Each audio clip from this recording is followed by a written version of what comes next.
This sitting is now resumed.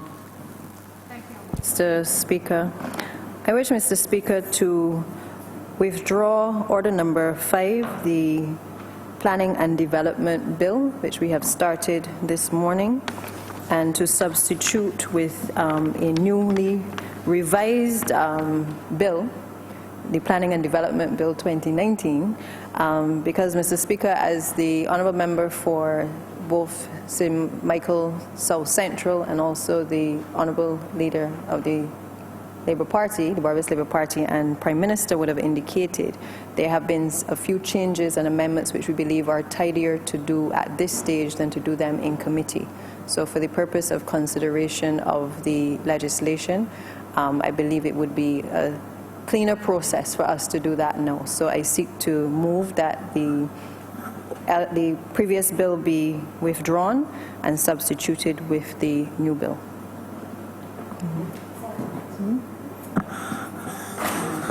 Yeah. And, Mr. Speaker, the changes will be circulated to all members for further consideration. Thank you, Mr. Speaker. The question is that the Planning and Development Bill 2018 be withdrawn and substituted in its place the Planning and Development Bill 2019. All those honourable members in favour, please say aye. Those against, please say no. Meeting the ayes have it. The aforementioned Planning and Development Bill is hereby withdrawn.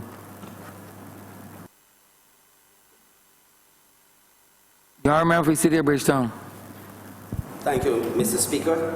I rise to make my contribution to this debate dealing with the Planning and Development Bill 2019. And I do so recognizing that this is indeed a very comprehensive and a most important piece of legislation. Not only that it gives to the Town and Country Planning Department the legislative teeth to carry out its work, but more importantly, in my view, is that it lays the platform on which development in this country could take place now and going into the future. So for me, indeed, I consider that to be most important. The Town and Country Planning Department, according to my research, was established sometime back in 1958. And I believe prior to that, from the period of the 1920s up to 1958, the functions were executed by the General Board of Health or something of that nature. So basically I can say that health and town and country planning, that we are distant cousins. But this is important because when the Town and Country Planning Department was established and when the Act came into force, the Barbados that existed at that time was certainly not the Barbados that exists today. There's been a lot more infrastructural development. We've had shifting demographic patterns, and generally speaking, Barbados has developed at a pace which perhaps was not even envisaged back in those days. But the question is has the department evolved at the same pace as Barbados has been able to development? And does the current legislation provide the framework for the kind of development that we anticipate in this country to take place? And certainly for the level of transformation that this Barbados Labour Party has spoken to, not only in its manifesto, but in the Covenant of Hope. Is the department and the policies that exist at the moment adequate for a time like this? The answer to that, of course, is no. And we recognized that some time ago. And that is why we are at the point now when we are introducing this legislation. And for me, it is important not only because this is yet another one of those things that we said to the people of Barbados that we were going to do. And I like when we say that we're going to do things that we actually do them. But more importantly, I really believe that this is going to set the platform for a level of transformation to take place in this country that will make every single Barbadian proud. And I go back to the Covenant of Hope. The Covenant of Hope of the Barbados Labour Party indicated or articulated a position that we were going to be pursuing sustainable development that would be to the benefit of all Barbadians. Development that would incorporate both the built and natural heritage of Barbados. And I think I would remind this honourable chamber and those who are listening at this point in time that this Barbados Labour Party that I'm very happy to be associated with and to be part of this government, it is this Barbados Labour Party that laid the infrastructure for the modern Barbados that we now enjoy. Infrastructure like airport and seaport, major highways, improved road networks, and international telecommunication systems that I would say are second to none, certainly in this region. It is this Barbados Labour Party that built the infrastructure that allowed Barbados as a small developing country to compete with the rest of the world and to punch above its weight. The Barbados Labour Party stands for development in a sustainable manner. Development that protects our built and natural environment. And I'm speaking about development which meets the needs of the present without compromising the ability of future generations of Barbados to meet their own needs. That is what we are seeking to do. And this piece of legislation will provide the framework for which we will then be able to develop this country. And that is one of the important things that this legislation will help us to achieve. Our manifesto, our last manifesto, speaks to the fact that we said to the people of Barbados that we were going to create new frontiers of economic development, development of new islands and peninsulas, revision of special economic zones, heritage tourism, both built and natural.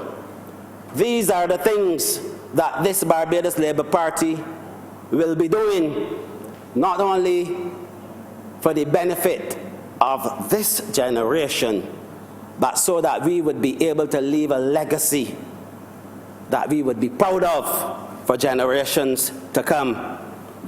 And so, in dealing with this bill, as I said, it is comprehensive. It deals with several areas, all of which, even if I had the knowledge to deal with today, I could not do it in the time allocated. So I'm going to speak to a few areas that I consider to be important for the country, and those that impact also on the constituency that I represent, which happens to be the city of Bridgetown. One of the things that I want to speak to has to do with urban planning and urban design.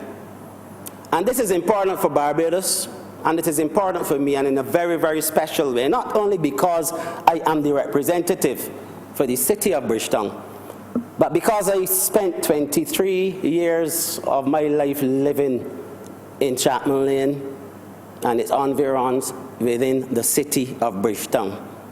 So I have experienced it. I know it.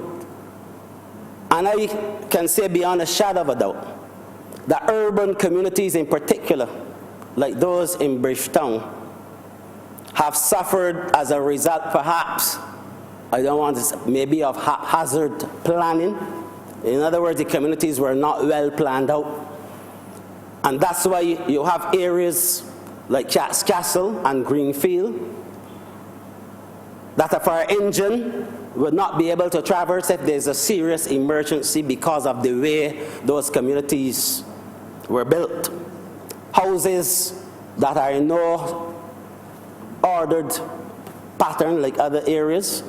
So the back of my house may well be the front, yours will be the front in terms of the way they're lined up.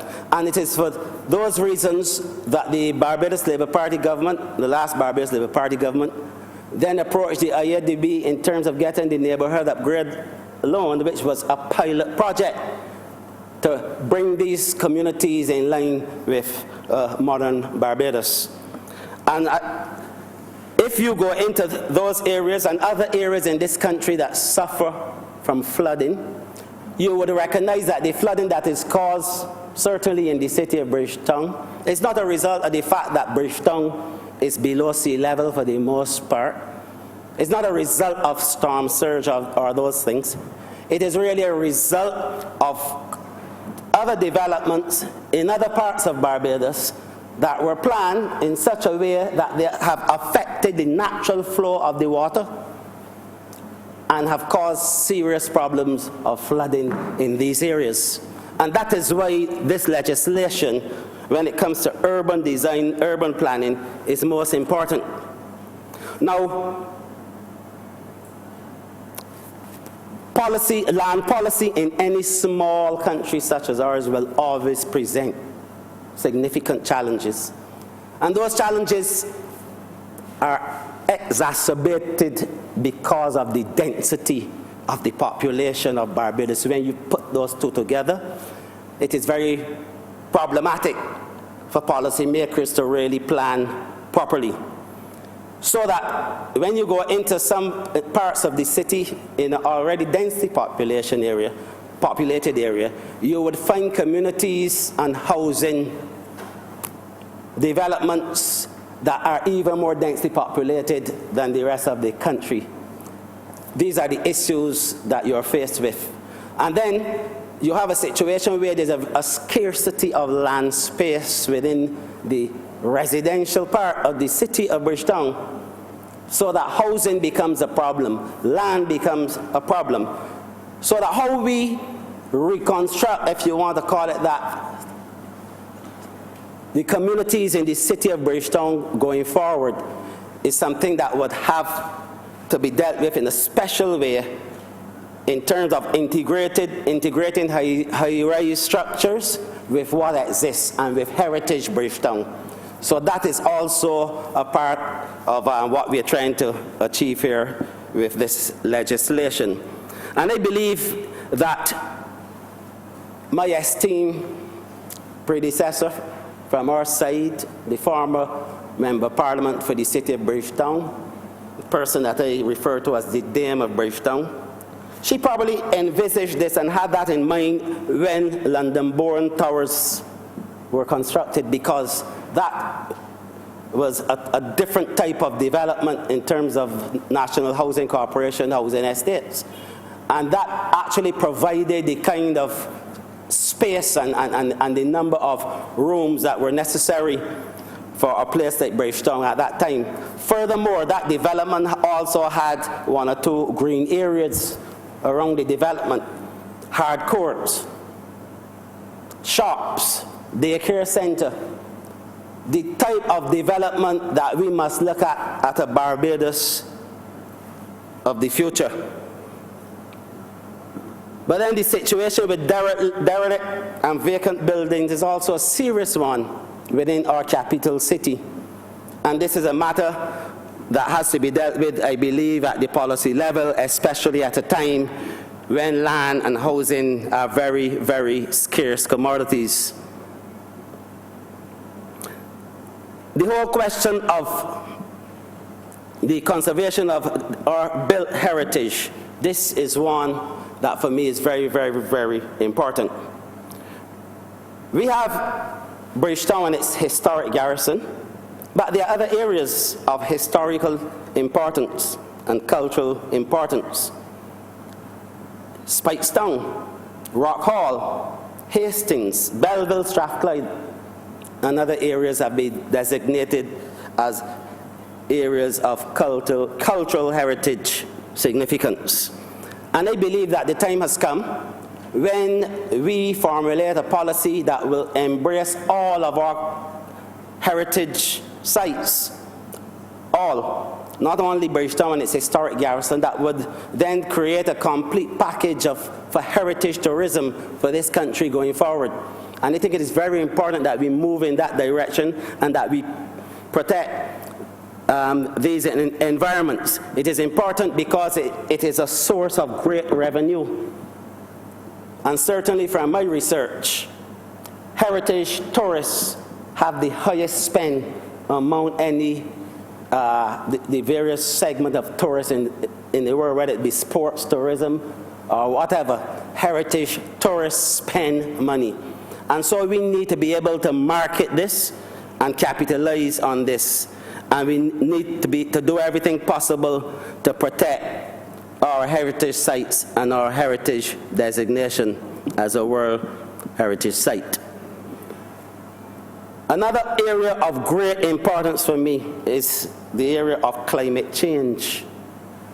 And I hope that this legislation and the policies articulated within that document will see a Barbados where the relationship between town planning and coastal zone management unit, a relationship that is already good, but that is a relationship, Mr. Speaker, going forward that needs to be stronger.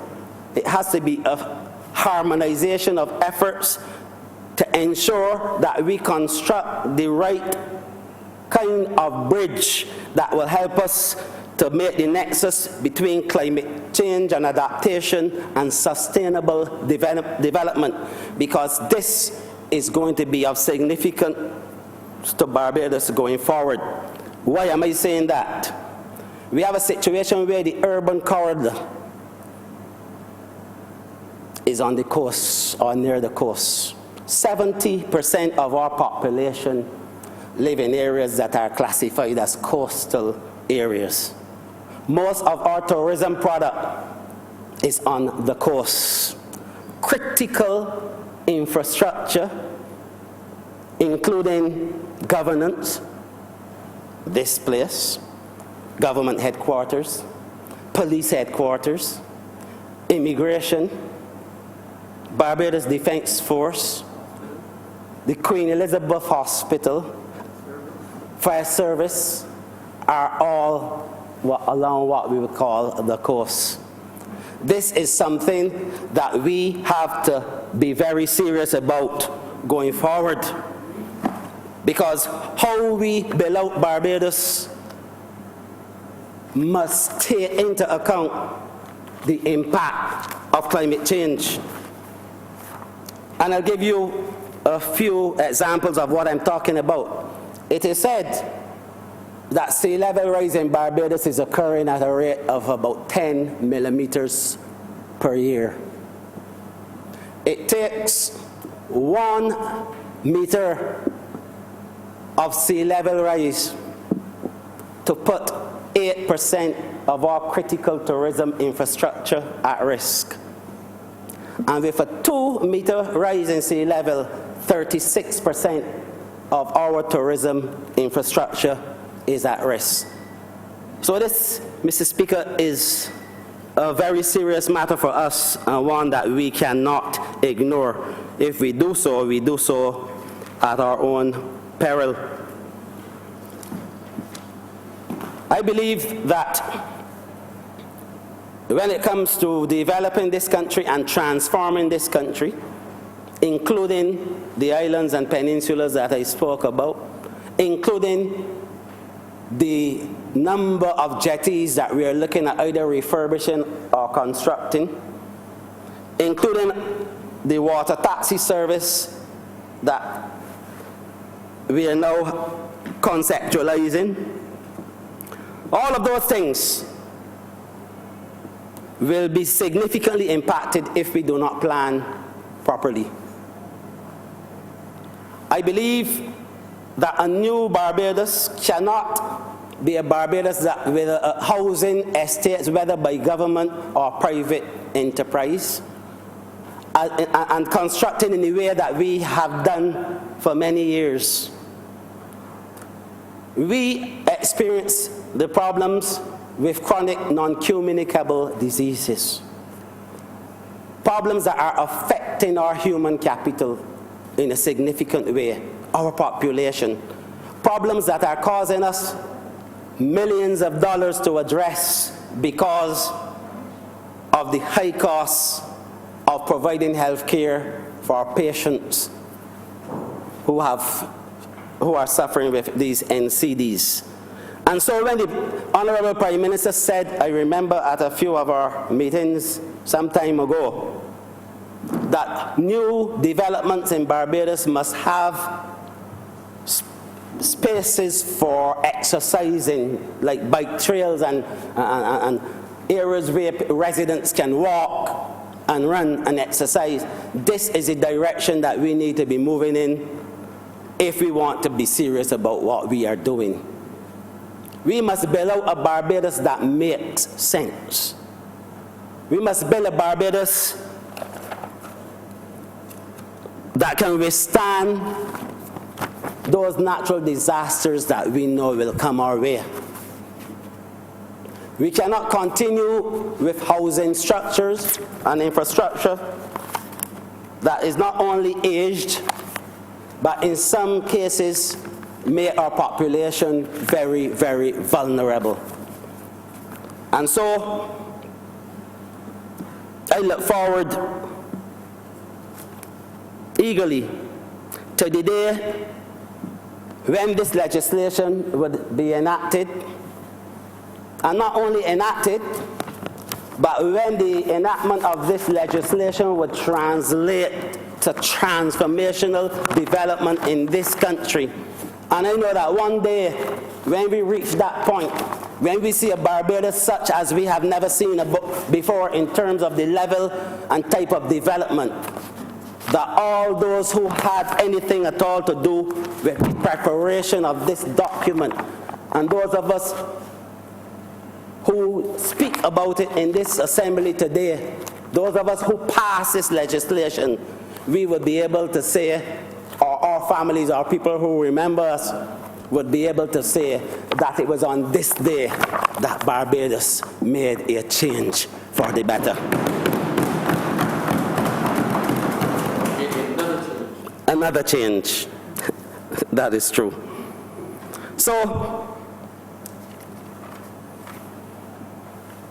I want to congratulate the Honourable Prime Minister who led the charge today, the Honourable Minister, a member for St. Michael South Central, my neighbour, and all those who were connected with doing this work. I want to congratulate you on the job. Very well done.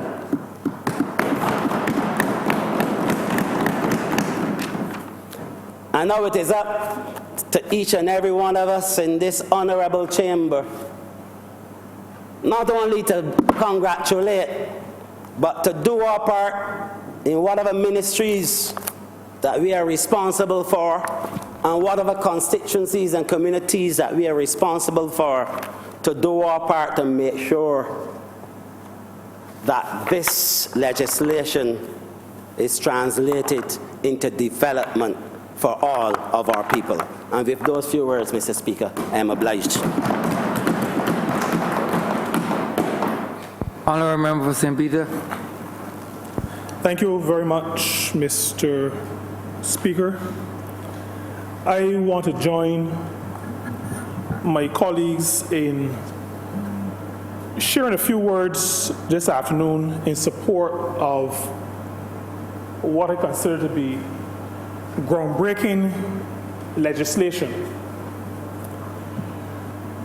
The Prime Minister, the Honourable Member for St. Michael Northeast, spoke this morning about the speed in which we went about this business. And I think it bears repeating, maybe reinforcing,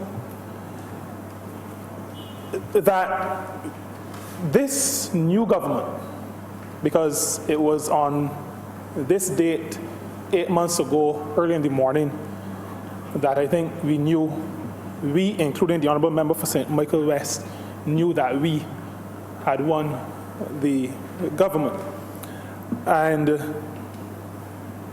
that we were able, just 2 months after, to start the consultation that brings us to this Honourable Chamber today, says to the country, says to the world, that we are a government that prepared itself to govern.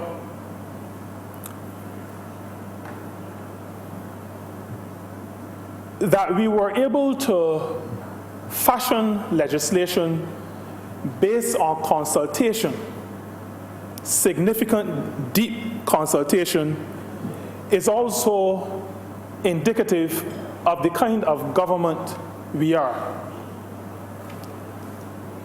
While in opposition, Mr. Speaker, we would have rubbed shoulders, we would have had people's assemblies, and the reason why I'm referring to that is because very often, and before I got involved in active politics, there was the feeling, and sometimes there still is, the feeling that those in political life do things when they're in opposition to endear them to constituents, but then immediately after taking office, move away from that way of acting, that way of operating. We rubbed shoulders, we had people's assemblies, but in order to craft legislation to support our policies, we engaged with stakeholders. And so the Prime Minister indicated that she would have chaired the first 2 stakeholders meetings. And we all know that the Honourable Member for St. Michael South Central would have participated in the very last one just a few days ago. Policy and legislation guided by the people, guided by those who are involved, those who are going to be impacted. This is what we are debating here today. Now, as it relates to the bill itself, the Planning and Development Bill 2019, as it relates to the bill, there are a number of principles, a number of aspects that I think need to be mentioned, or as I said before, reinforced. The matter of transparency and accountability speaks to good governance. It is a matter on which we campaign hard. It is a matter that we continue to focus on. And so, Mr. Speaker, that those who apply for planning permission are able to see in good time reasons why, that decisions can be challenged and information be mandated to be made available, speaks to this government creating a process that is transparent, that holds people accountable for their actions, so that people involved in decision making cannot hide in the darkness of the night and do what they have to do, and then treat people as though they have no rights, they have no right to challenge, to have access to information. It speaks to the fact that in all we do, including the whole matter of planning, the whole matter of developing a country, transparency and accountability, good governance, forms the core around which the policy and then the legislation is crafted.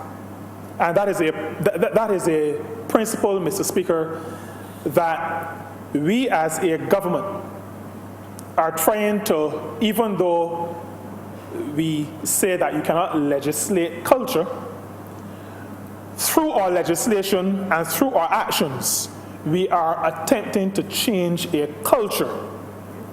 And that is why I continue to refer to the principles upon which pieces of legislation are formed. I think it is important that the people understand that all of us, my constituents and Barbados generally, understands that this government is not just about creating laws, but it is about reinforcing principles of good governance, good operation, principles of accountability, and principles of transparency.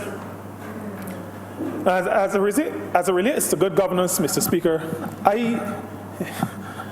I listened to the Honourable Leader of the Opposition, the member for St. Michael West, this morning, and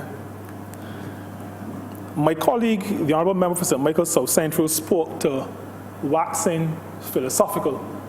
I had a different view because in light of what I consider to be the substantial nature and the substantive nature of the bill, the transformative impact that it will have, and I know the Honourable Member will understand when I talk about parables, when the Honourable Member spoke to going to the jetty and not going back and then not being able to swim, I had actually come to the conclusion before he said that he couldn't swim. And that is because as he gave his input, it felt a little bit as though he was floundering. But this is not the place to give him a life jacket or a life ring. But I could tell, based on his input and his intervention, that maybe he was a little deficient as it relates to swimming. This bill, Mr. Speaker, is about sustainable development. This is not about taking shots about various things that may be subject to other discussions and other debates. The sustainable development of a country speaks to developing a people. It speaks to developing places where people live. It speaks to the development of the natural environment.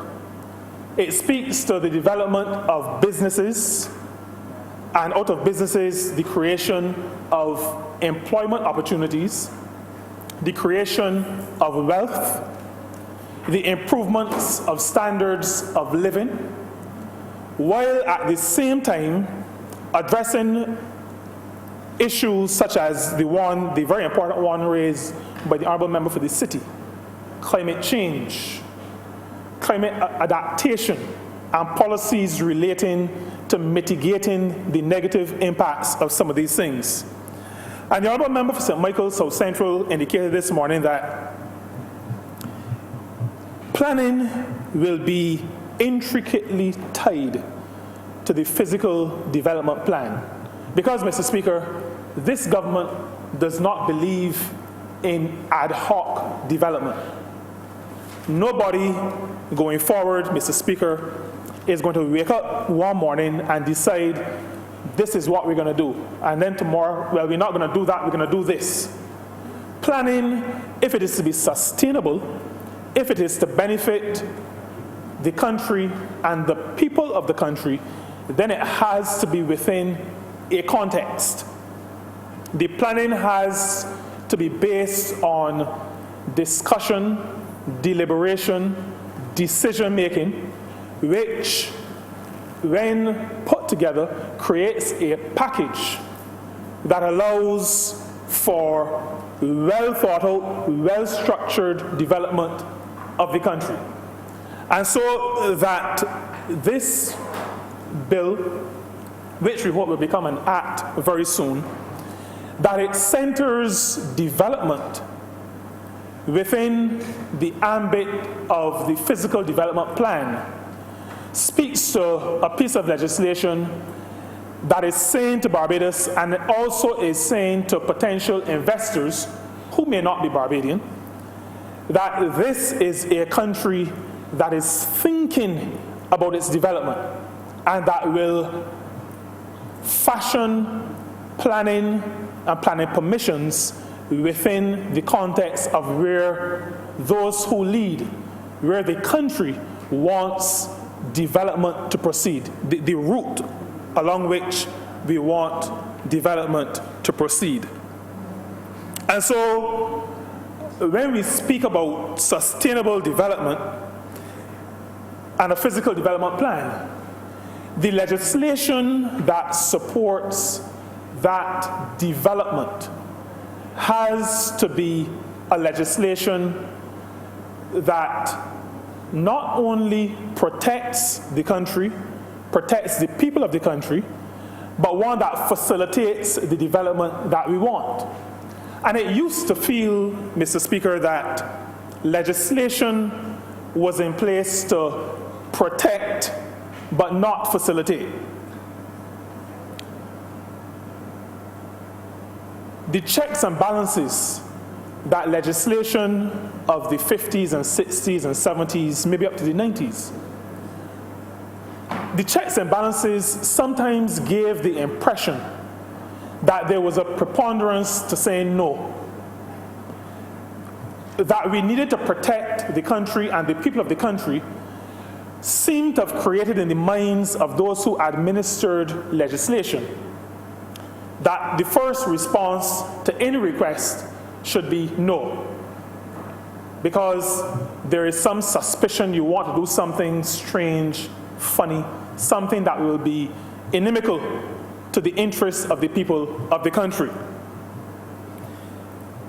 The provision in this bill for provisional refusal, conditional acceptance, in my view, is revolutionary. And I believe that the passage of this bill will be the turning point in the change of mindset for those of us who are servants of the public, where we do not see, as some of our predecessors have, that if somebody from civil society, the private sector, a citizen generally, comes to an office, sends in an application, that our first thought should be, no, they want to rip off the government, they want to do something shady.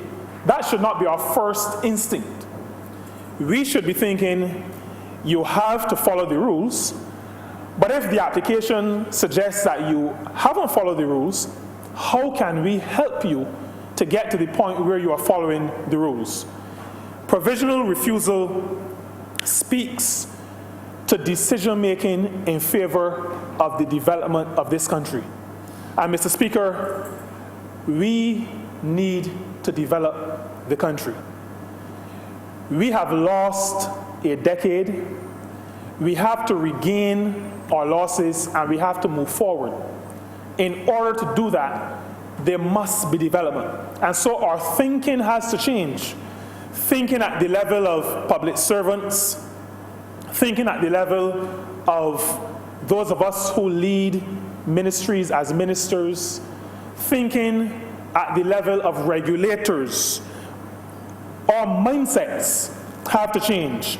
And this piece of legislation will contribute to the changing of mindsets so that our thinking is, how can we facilitate development? How can we get you to yes while ensuring that you are not breaking any sensible rules that have been put in place to protect the people of the country? There is need for efficiency. There is need for effectiveness.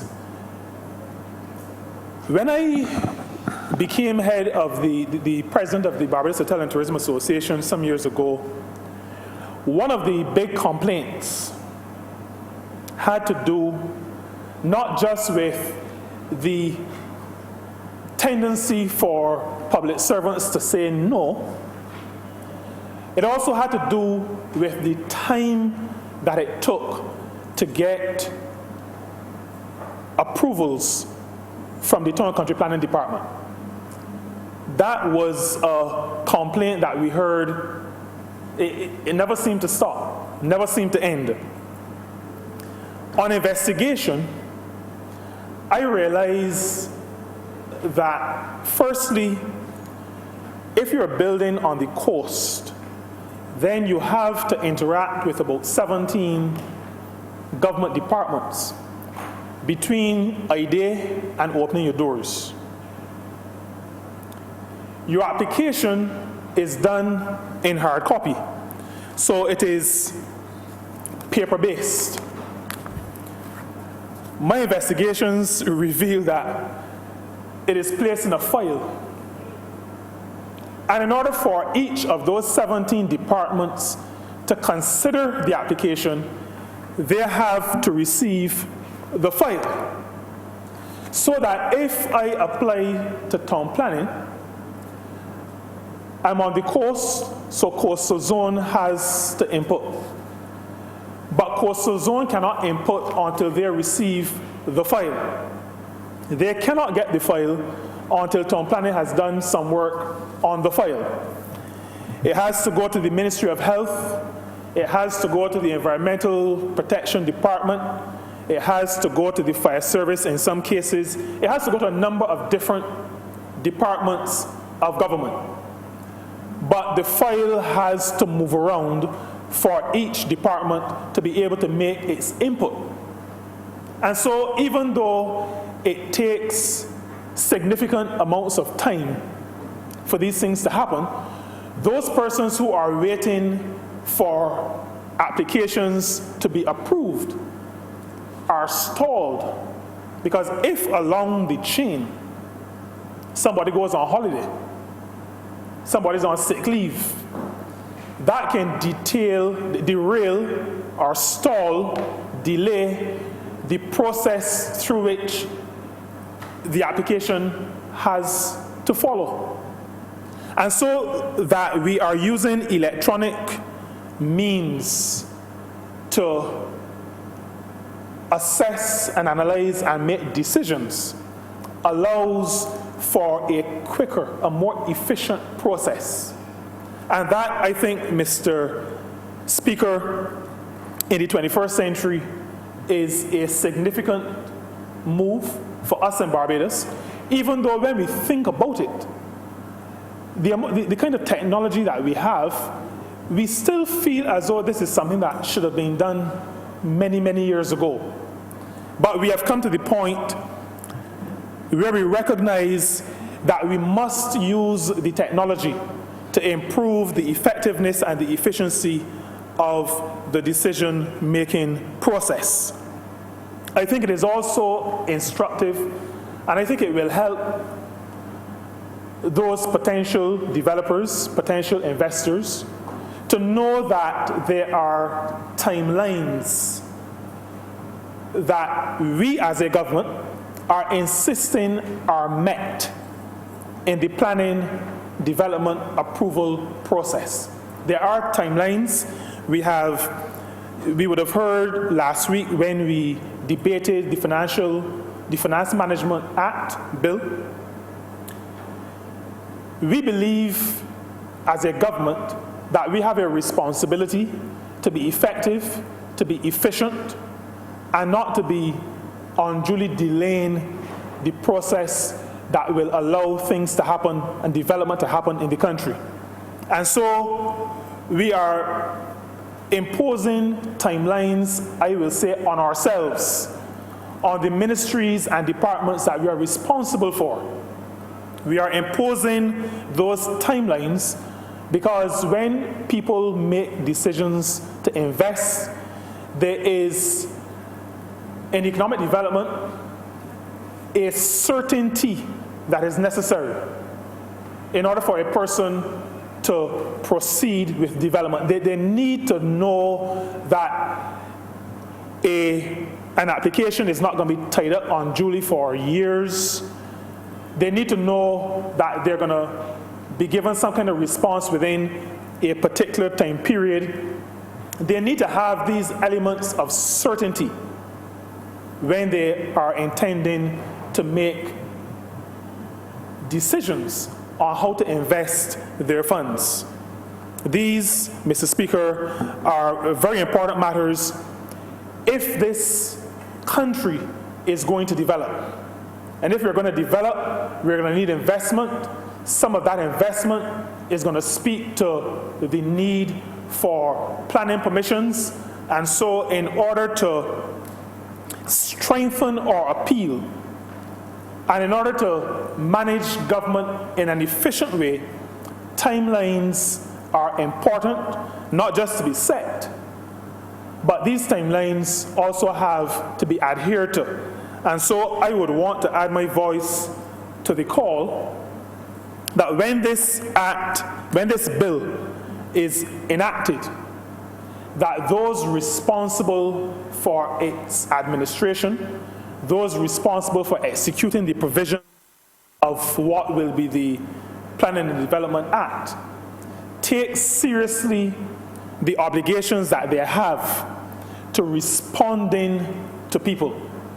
Too often, our constituents in St. Peter, from time to time, share with me that they're trying to get in contact with a government department, and nobody is answering the phone. They are trying to get a response from a department, and they're told, well, it is being considered. Prime Minister spoke this morning about I think she said the files were feet high. Further consideration, or was it maybe the member for St. Michael South Central, further consideration required.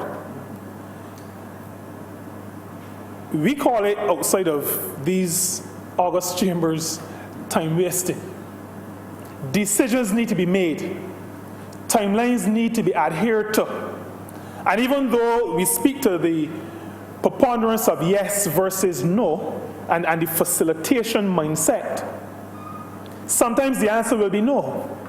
But if the answer is no, then those who apply need to be told in reasonable time the answer is no. Don't keep people hoping and waiting, and you're not providing the responses that you need to provide so that people can get on with their business. There's another aspect of this bill, Mr. Speaker, that I want to touch on, because quite recently we had in Speightstown the matter of the home of Mr. C. Van Roland Edwards, who all of us, I believe, would know is the composer of the music to our national anthem. And there had been much debate, much toing and froing between certain government agencies and some of the relatives of Mr. Roland about the house, the structure, and for a number of years, a threat to totally demolish the building hung over that situation. And I would want to say, Mr. Speaker, that there needs to be an understanding on the part of authorities of the importance of our heritage. I've said many times that Speightstown, Barbados' first commercial center, and the springboard of much of Barbados' development, is itself a heritage location. And then when you have the home of the one who provided the music, composed the music, and I sit in this August chamber next to the Minister for the Creative Economy, that is what we want to encourage. But you have a department who, having done an investigation, said that the entire house is to be demolished. It took money being spent by the relatives to get good engineering advice to come to the conclusion that only the top floor needed to be demolished. But because government agencies have power, and because there is not in the minds of enough of us of the importance of our cultural heritage, there was the notice that the house is to be torn down. I am glad, Mr. Speaker, that this bill recognizes the importance of preserving the cultural heritage of this country. I believe that a people will get its sense of where it has come from and where we as a people are going if we have a connection with our cultural heritage. If we lose that connection, then we lose who we are.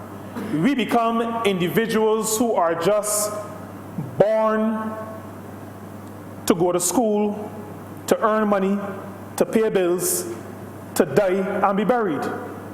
But Mr. Speaker, that is not the country that this Labour Party government is intending to build. We are intending to build a country, or to contribute to the building of a country where the individuals who reside in the country, the citizens of the country, Barbadians, but not just Barbadians. We intend to build a country that those who choose to visit our country, those who choose to set up businesses in our country, can connect to something more meaningful than simply degrees, qualifications, buildings, dollars and cents. There is something about us, and it is grounded in our history. It is grounded in our cultural heritage. And so to the extent that this bill speaks to the preservation of our cultural heritage, I want to say, Mr. Speaker, that that is an excellent provision.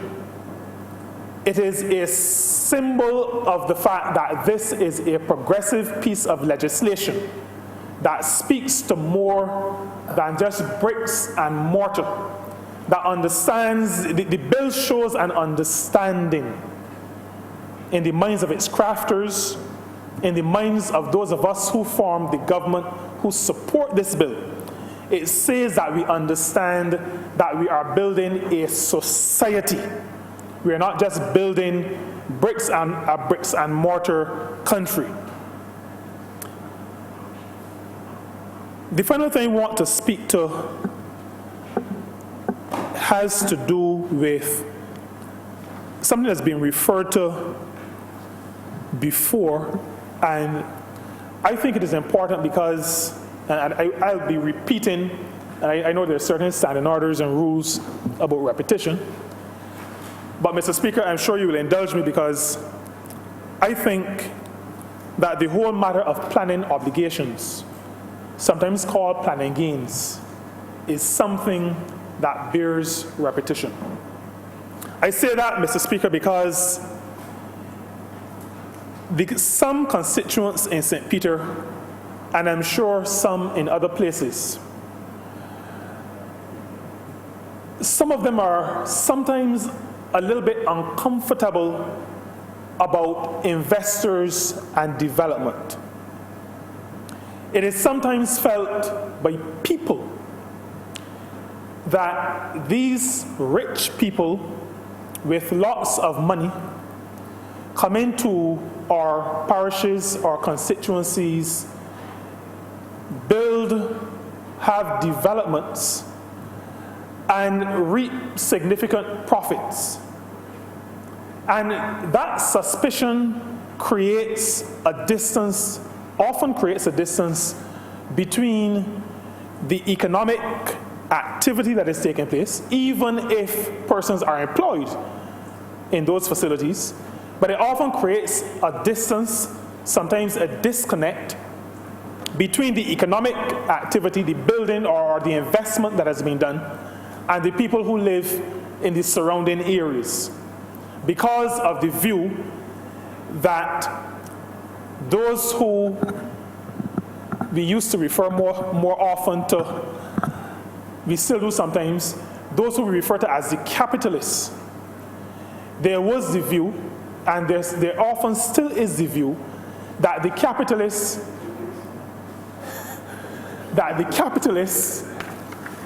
are exploiting the ordinary people of the community. This matter of planning obligations is an inclusion in this bill that I want to highly commend. The idea is not new, but I think the emphasis in this bill is one that must be lauded. To make provision to insist that those who invest in a community or close to a community must do something to assist in the development of the community that surrounds the investment is a laudable inclusion. It is one that we must work with in the process of nation building. Now, there was a provision or an understanding that these planning obligations would relate to the provision of housing and low-income housing for residents. This bill makes provision not just for housing as an option for planning gains, but things like beach access, which for the people of St. Peter means a lot. We are fortunate to still have a few areas where we can go to the beach. And this bill, in the context of St. Peter, recognizes that areas on the coast will be developed to generate economic activity, foreign reserves, foreign exchange, to generate jobs, to provide linkages with the agricultural sector, to provide linkages with the manufacturing sector.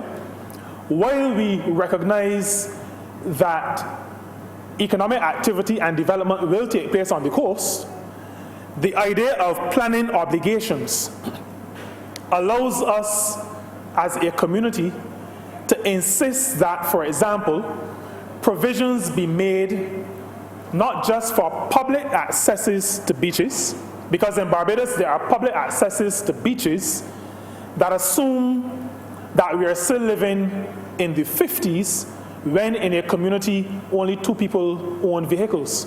And so a number of public accesses to beaches are only available to those who are walking.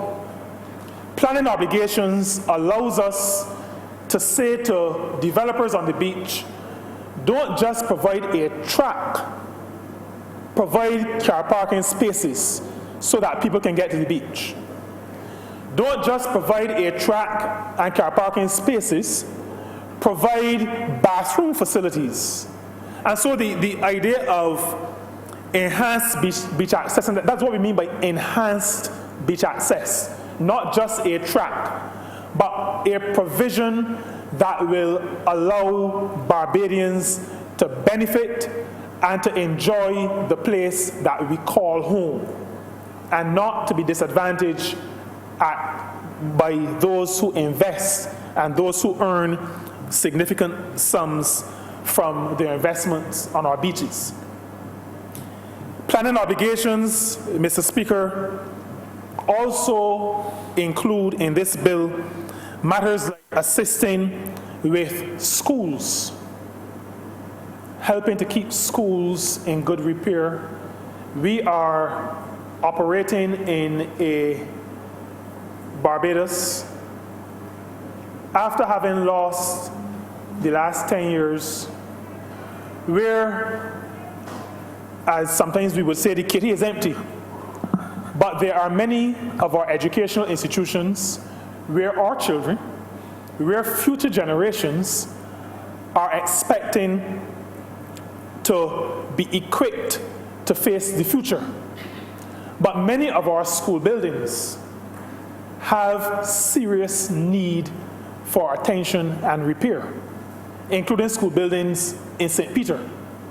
And so the matter of planning obligations allows a town and country planning department, it allows a country, a government, to say to those who wish to invest, if you're going to invest, then help us with the education of those who you will employ in the future.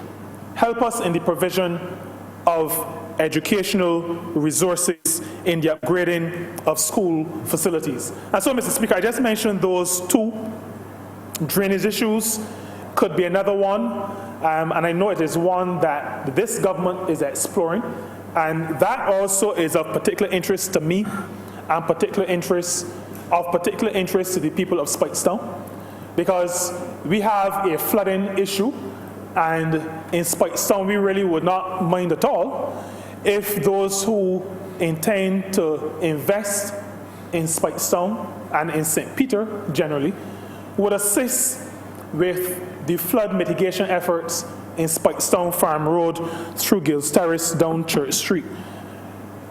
Planning obligations allows us now to think differently, not just about investment, but about developing social amenities in the country.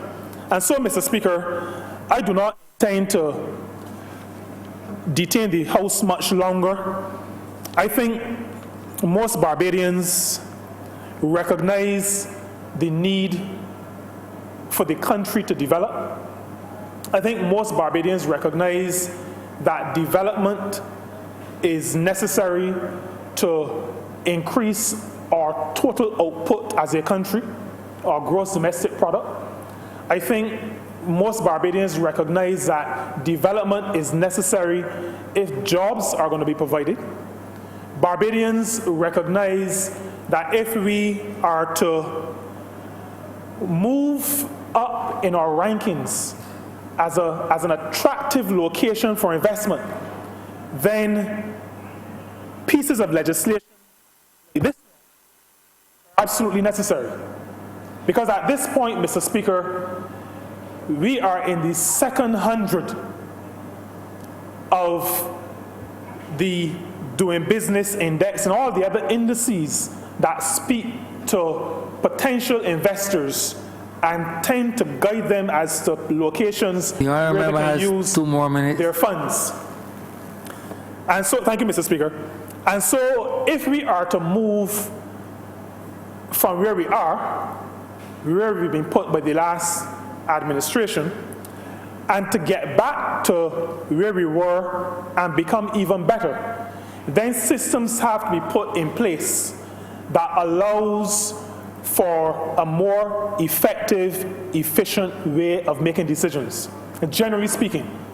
But in this case, the instant case of the planning and development process, I want to submit to the country that this bill is just one of those pieces of legislation that will assist the development of the country, will assist in the development of the people of the country, and will place us in a position to be able to take advantage of investment opportunities that are out there, that are waiting to be captured. It will do so, however, Mr. Speaker, not at the expense of the people of the country, not at the expense of rules of good governance. It will do so within the context of a well-thought-through physical development plan. It will do so within the context of wanting to be a facilitator rather than a hindrance. It will do so within the context of wanting to build out a country and develop a people, improve standards of living, and allow this small country of Barbados to punch above its weight once again. I'm obliged to you, Mr. Speaker. Honourable Member for St. Michael East. Thank you, Mr. Speaker. Thank all the members so far for the great enlightenment which they have shared with me and this honourable chamber. Well, I would like to speak about the the provisions within this instrument, I would also like to speak about what I think the instrument ought to be. Not only what it is, but what it ought to be. I know we have addressed the forms of appeal, the methods that can be used for the appeal. We have spoken about the penalties that can be applied, and we have done a lot of work in those specific areas in relation to the legislation, the regulations within the legislation. But I am a little concerned about the mental framework that influence the future of Barbados. And some people trapped in classical colonialism. And everybody wants to preserve best practices that derive from classical colonialism. Everybody wants to preserve the best buildings that derive from classical colonialism. And to me, it's a little a great concern. Nobody speaks about the looting that occurred in this civilization very early, so much so that we struggle every day for a national identity. We struggle every day to reconnect with a heritage. Therefore, there's nothing that we have or that we can clearly identify that is a form or a construct of the perpetuation of the heritage of our people. Yet, every day, we talk about the greatness of black nations, and sometimes we talk about Barbados being in the forefront of our black nations. I am a student of history, and I've read about the criminality of Napoleon Bonaparte and the manner in which he treated the Egyptian civilization, the raping, the plundering, the destruction of the architectural nature of Egypt and all around the River Nile, right down to Ethiopia and all of those lands.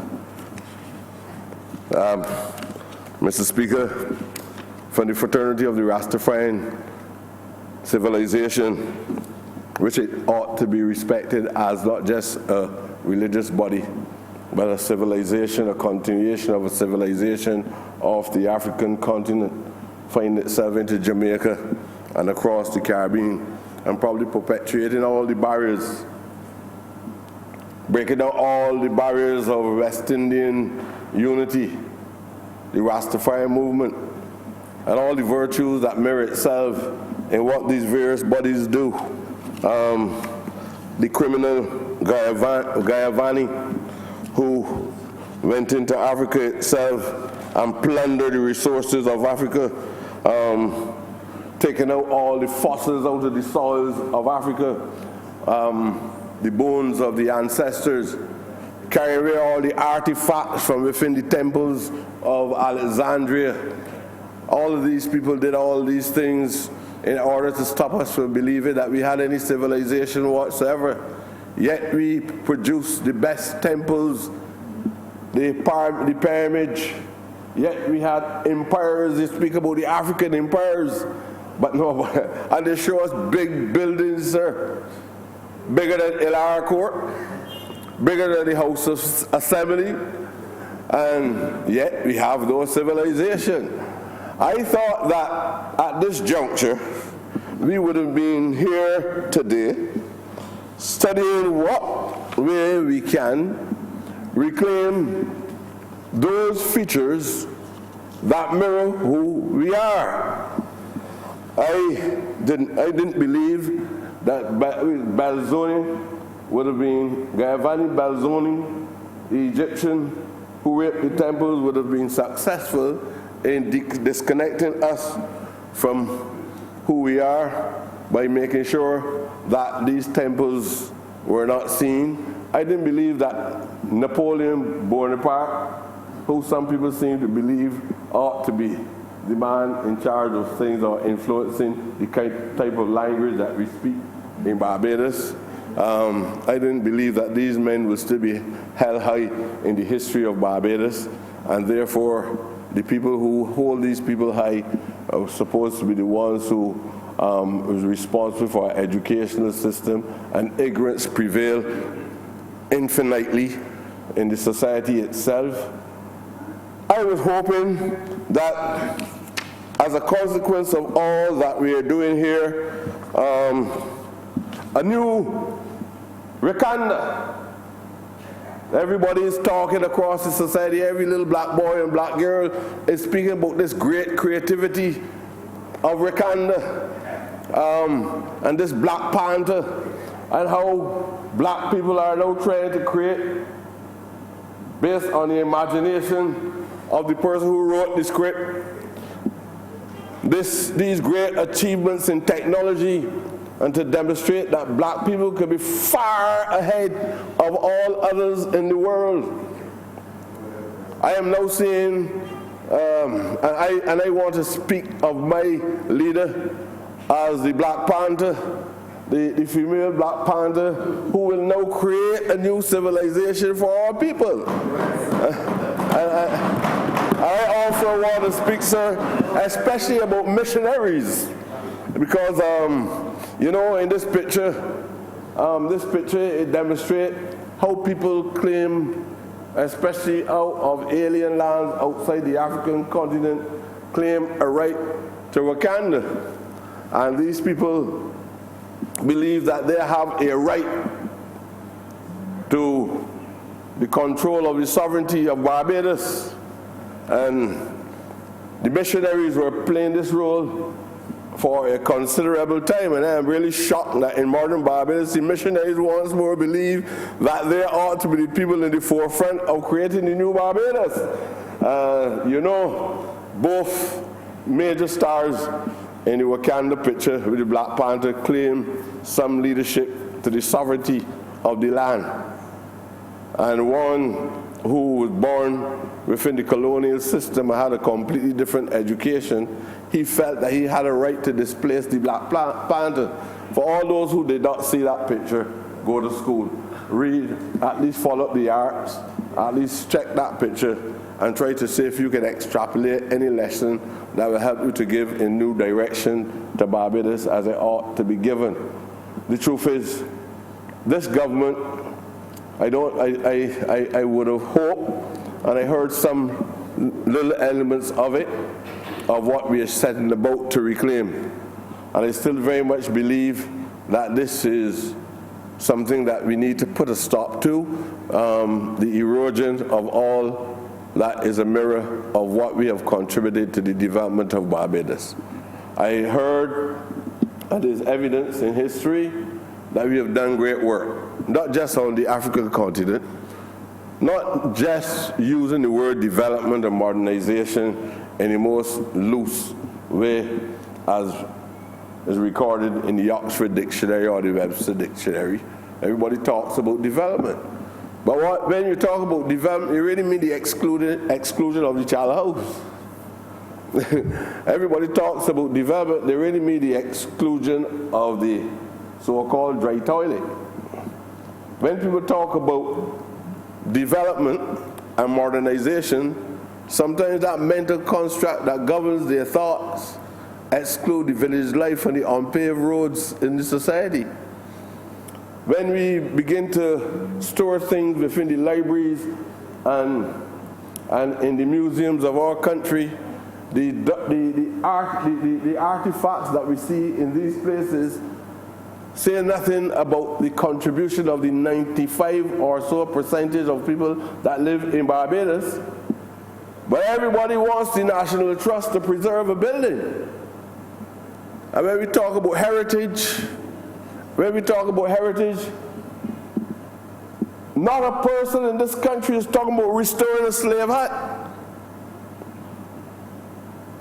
I was pleased this morning, and that is why I say our female leader, the Black Panther, I was pleased this morning because she made reference to the restoration of Robert Street.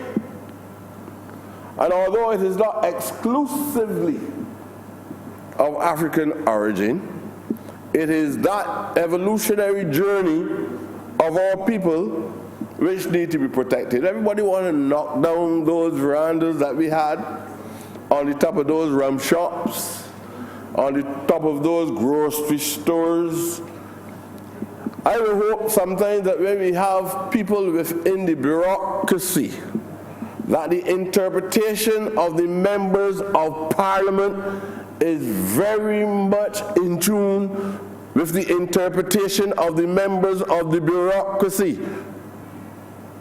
Julius Nyerere said one of the greatest problems I have had in trying to bring about the Ujamaa policy of a socialist, communal socialism in Tanzania was the civil servants and the bureaucracy did not understand what I was trying to achieve. So everybody had a different interpretation of transferring language into action. And I believe that sometimes we have to talk more about provisions within the law in order for persons to get a good understanding of what it is we at the level in this chamber, the legislature, what we are thinking at the specific time in history. We might not achieve even 25% of what we want to achieve, but at least we want to be able to say one more footstep forward in relation to a genuine development that gives us a sense of comfort. You know when you build a home, not just when you go and buy one that somebody constructed for you, but when you build a home and you're a part of the genesis of the development of that home, there's a sense of inner satisfaction. Actually seeing yourself in the construction of that building right now, right down to its completion. You enjoy that more so than when you sometimes purchase a house from someone. I have to try to have some relevance to the construction site. When we get in there, look up the partition too small, the toilet close to the kitchen, and you start to go around. A developer and a person who is at the highest level, in my view, should have that flexibility and respect for the creativity of persons. And I'm happy to hear and reading through the document, that no unilateral decision will be made on those issues. That any town planner, after you, and I tell you this too, we also, there's an ethical question that is fundamental, because stories on the ground sometimes is that the town planner will refuse the efforts of certain investors to develop a particular property for a specific purpose.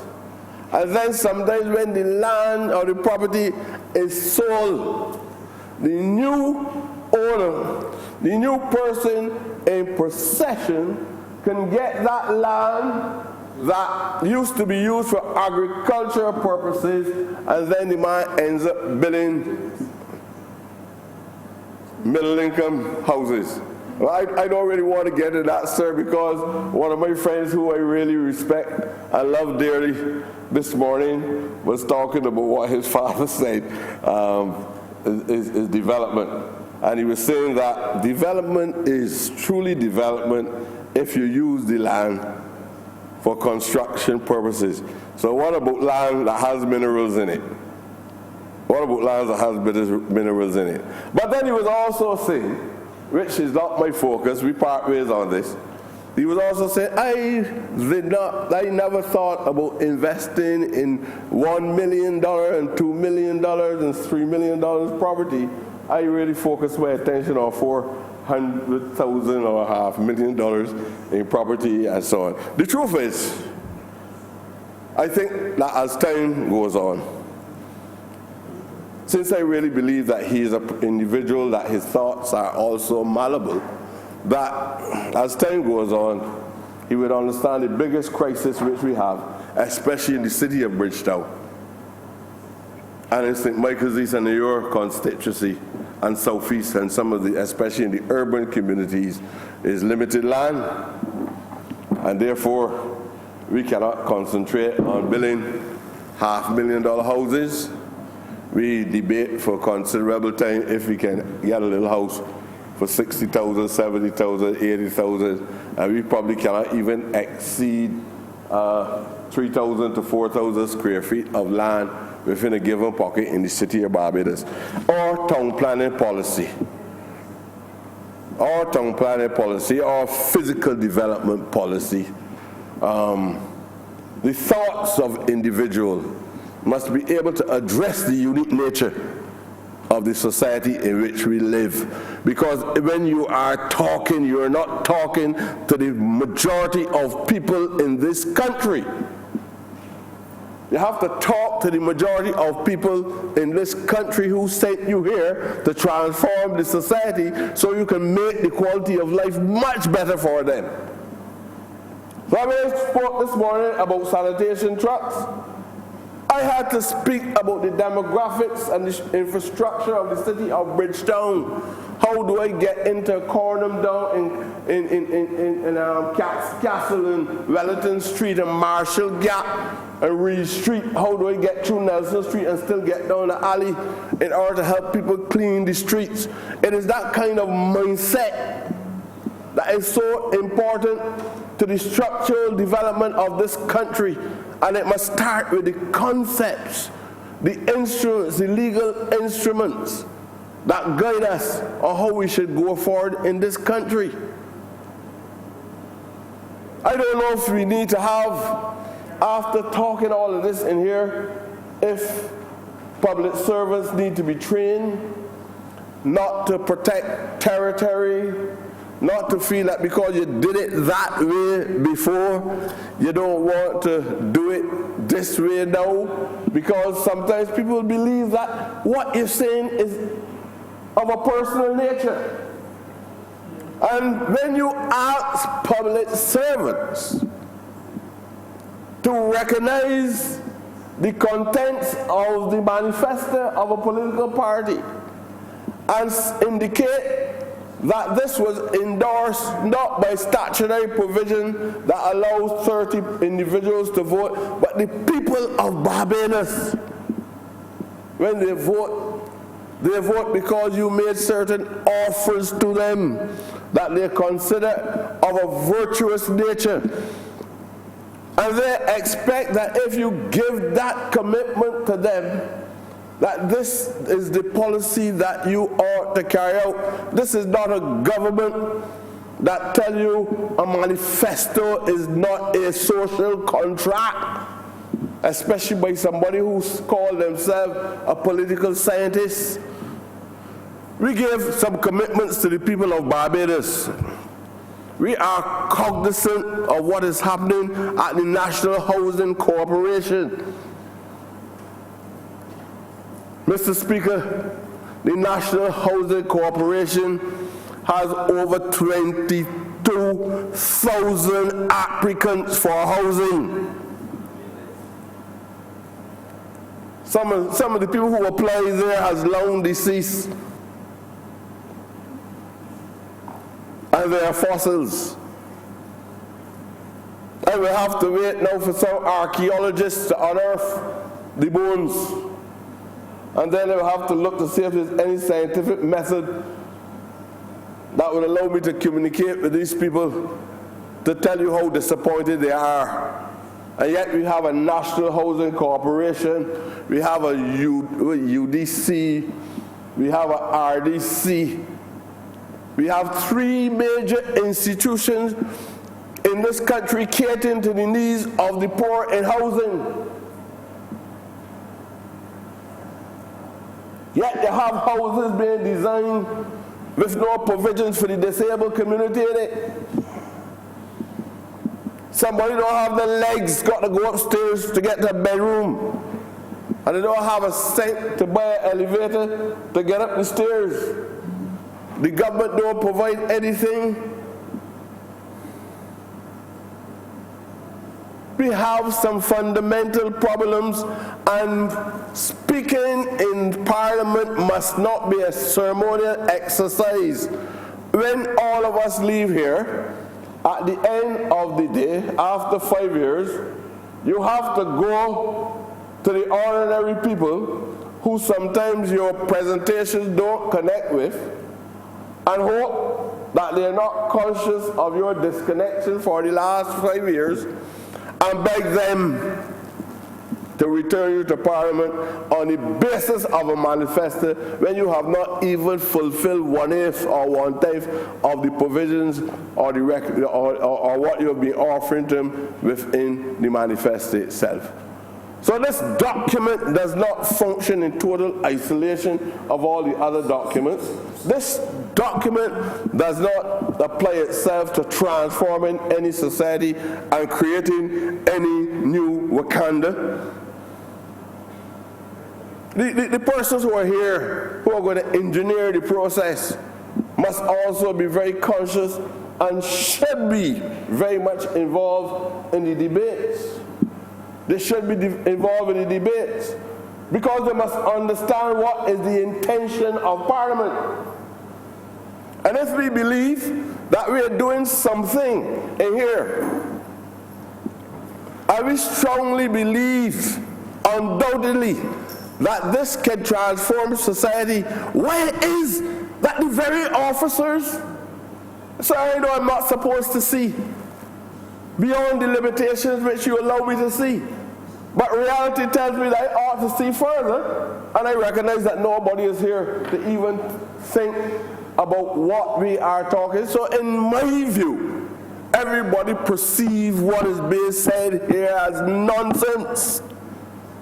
Yet after it leaves here, it has to go to others. Not critical of any institution or any individual. It has to go to others. What is the intention? I'm not saying that we are perfect, because some of us sometimes we are no different sometimes. We are all products of the same society. But we want to transform Barbados. I don't want people to look through or drive down by Elara Court. And I said this before, I don't want to drive down by Elara Court. People don't even know where the name Elara came from, the Prime Minister's residence. I don't want to drive down by Elara Court and look to the right coming from Bussa and don't understand what that house on the right-hand side means. I came in here and I said it before, I'll say it again, because people like the Bible and they read the same passage over and over again. But when Prescott or anybody say the same thing over and over again, is offensive. But yet they get up every morning, people who can't read too good, and they read everything in the Bible with a lot of names that got 62 different letters in it, and they call it successfully. But when you come down to my hill, there is a building on the right. I'm hearing that it belongs to a gentleman, sir. I would like to be able to call his name. I'm hearing, I don't know if it is true, but I'm just saying it because I'm just trying to explain. It belongs to a gentleman named Mr. Wilkinson. The building of equal, or it surpassed the importance of Washington House. We have actually revealed the presence of King Jaja in our folk music. Little that we know. Our history, just like you stretch your history back to the Queen of England, our history must not be restricted to 166 square miles. We did not come to earth in 1625 or 1627. We were in existence long before that. And a civilization and a development and a creativity and a heritage does not start with a misrepresentation of discovery. You can't tell us that Barbados was settled in 1627 or 1625 and run a major dispute between 2 years, and and to make us believe that we are exclusively Barbadians. So you only come to earth in 1625 or 27. You don't have any history prior to that. You don't have to tell people stupidness only about slavery and to say we were slaves. You didn't know that you existed before slavery. You didn't know about the architecture that we're now talking about. You didn't know the architecture existed in history before that time, before you ever had anything called a Barbadian. The greatest riches, the greatest temples, the greatest discoveries, the greatest inventions existed on the African continent. You speak up with the cradle of civilization around the River Nile, and you're speaking about the African continent, and yet African people continue to perpetuate foolishness. In general, sir. I'm not saying it's coming from here. In general, all of us would like to believe that we are making some contribution to civilization. One of the greatest sociologists said, no man likes to live a life regardless of how many riches that he has, knowing that he's not wanted. No man likes to live a life knowing that no one recognizes that he exists. Everybody, if they have any worth, like to know that people respect their contribution. But the phobia exists at the level of an entire ethnic group and at the level of individuals out of that ethnic group, that they make no worthwhile contribution to development. That is why I said, sir, I give credit to the efforts about the provisions in this legal document. But I believe that there should always be a rationale. And we should always know what it is that we are trying to achieve. When we leave here, what difference are we making in the physical development of this country? I don't want the member from South, the member from South Central, Mr. Herc Comfrey, to speak, or South Central to speak and to come to Parliament, and then when you leave Parliament, the memories of you are very much similar to the memories of those in the last regime that occupy these august chambers. I don't mean in the negative sense, but I'm saying that they have said nothing. And nobody, if I put $1,000, sir, if you were to permit me, can quote anything that they said of any great value to the contribution of mankind that they ever said in here or outside of here. Sir, I am very serious about that. It is true, and I would like to, sir, you allow me to put the bet on the table. that is not permissible in this honorable chamber. Okay, sir. Honorable member. Well, sometime in another place, at the right time, we will be able to expose certain views on those issues, sir. But I remember we have 2 more minutes. Sir, I really would like to see, there are many historic buildings around Barbados. Sometimes the designs, the architecture is not directly pro-Eastern, but the reality is the labor, which still is a reminder of the great contribution that African and to a lesser extent Asiatic people has played in this society. And I say that, sir, because sometimes when I try to go along this perspective, some people believe, even in here, believe that it is a contribution of divisiveness in the society. I believe that the people who are not like us or look like us understand the things that I say better than the people who look like us. I believe that, because we've been taught not to even respect anything that we have to say. So people scorn. I see it in here too. I was saying it in here prior to May the 24th. This madman is talking something that is distasteful. This madman is talking something that would retard the progress of Barbados, because some people want me to have the passion for George Washington House. Some people, because George Washington was suffering with some sickness, and he visited here. And a man who was held captive for Opobo was living here. And because, sir, I don't know if the term big boxy woman was flaunting herself along the roads, and the man found beauty in those great endowments. And the people in history, not written history, but subsequently people wrote it in history, but people in oral history felt this was important. Not to give King Jaja credit for the stands that he took along the lines of our heritage in preserving our own lands from rape and plunder, but because they want to add some perverse view that cannot resist the curves and the protruding buttocks of the young lady Jaja.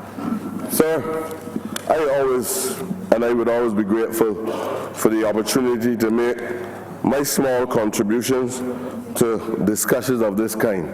But I want to say congratulations, and I would like to believe that it is objective criticism and a different perspective, but congratulations to the female leader of this political party, the female Black Panther, in trying to create a new Wakanda. Thanks very much, sir. The honourable member for St. James South.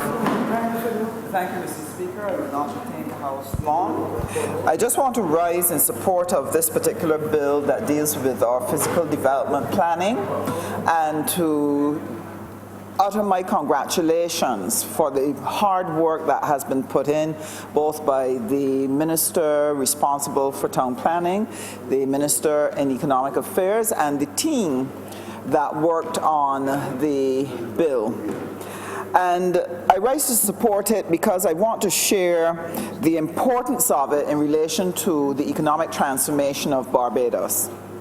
When this Barbados Labour Party administration first came to office, we found an economy that was in shambles. And we found an economy that was not only broken, but was about to break the lives of every single Barbadian. And consistent with our history, consistent with our behavior and culture as the Barbados Labour Party, we do not come to office without a plan. And therefore, you would see in our manifesto that this party came ready not just to win a government, but with a plan to govern and to govern well. And therefore, it started out with the mission-critical elements that were needed, the emergency measures that had to be put in place to prevent the ship from sinking. And this we put before the public. We talked them through the different elements. We shared it constantly with them. In the background, however, we were already laying the foundation for the economic transformation, for the economic growth that must occur so that Barbados can get out of the hole that we're in. We stopped the ship from sinking, and now we have to set our sights and get to shore. So, Mr. Speaker, foundational to laying the plan for economic growth is the piece of legislation that has been brought here today. And that is why I congratulate all the persons who have been involved. Because in order to generate economic growth, it is necessary, especially if you're a small nation, to have a plan, a physical development plan that will determine where your areas of economic activity will take place, where your areas for housing, where your areas for recreation, that people can live a quality life. And when you're dealing with a small nation with limited land space, you have to be extremely good at managing your physical planning development in order to ensure sustained growth and success for every single Barbadian. So I want every Barbadian to understand that that is top of mind for the Barbados Labour Party, and that everything we do is geared towards ensuring that. Now, why is the economic growth plan extremely important at this point? Because Barbados cannot go forward simply on taxation. Taxation was to actually just stop a hole so that we could stop the shit from tipping over. But we know and have been working on the elements that are necessary to go in place to generate the economic growth that is important. And therefore, the piece of legislation that was so wonderfully shared today that looks at how we're going to do our land use, how we're going to manage the town planning process, how we're going to quicken the business facilitation aspect of it so we're able to attract investors, and how we are going to manage the different areas that we have. Because what is going to be needed is transformation of our major towns. So you're talking Bridgetown, you're talking Holetown, Spikestown, Oistins, and you're speaking about Warrens.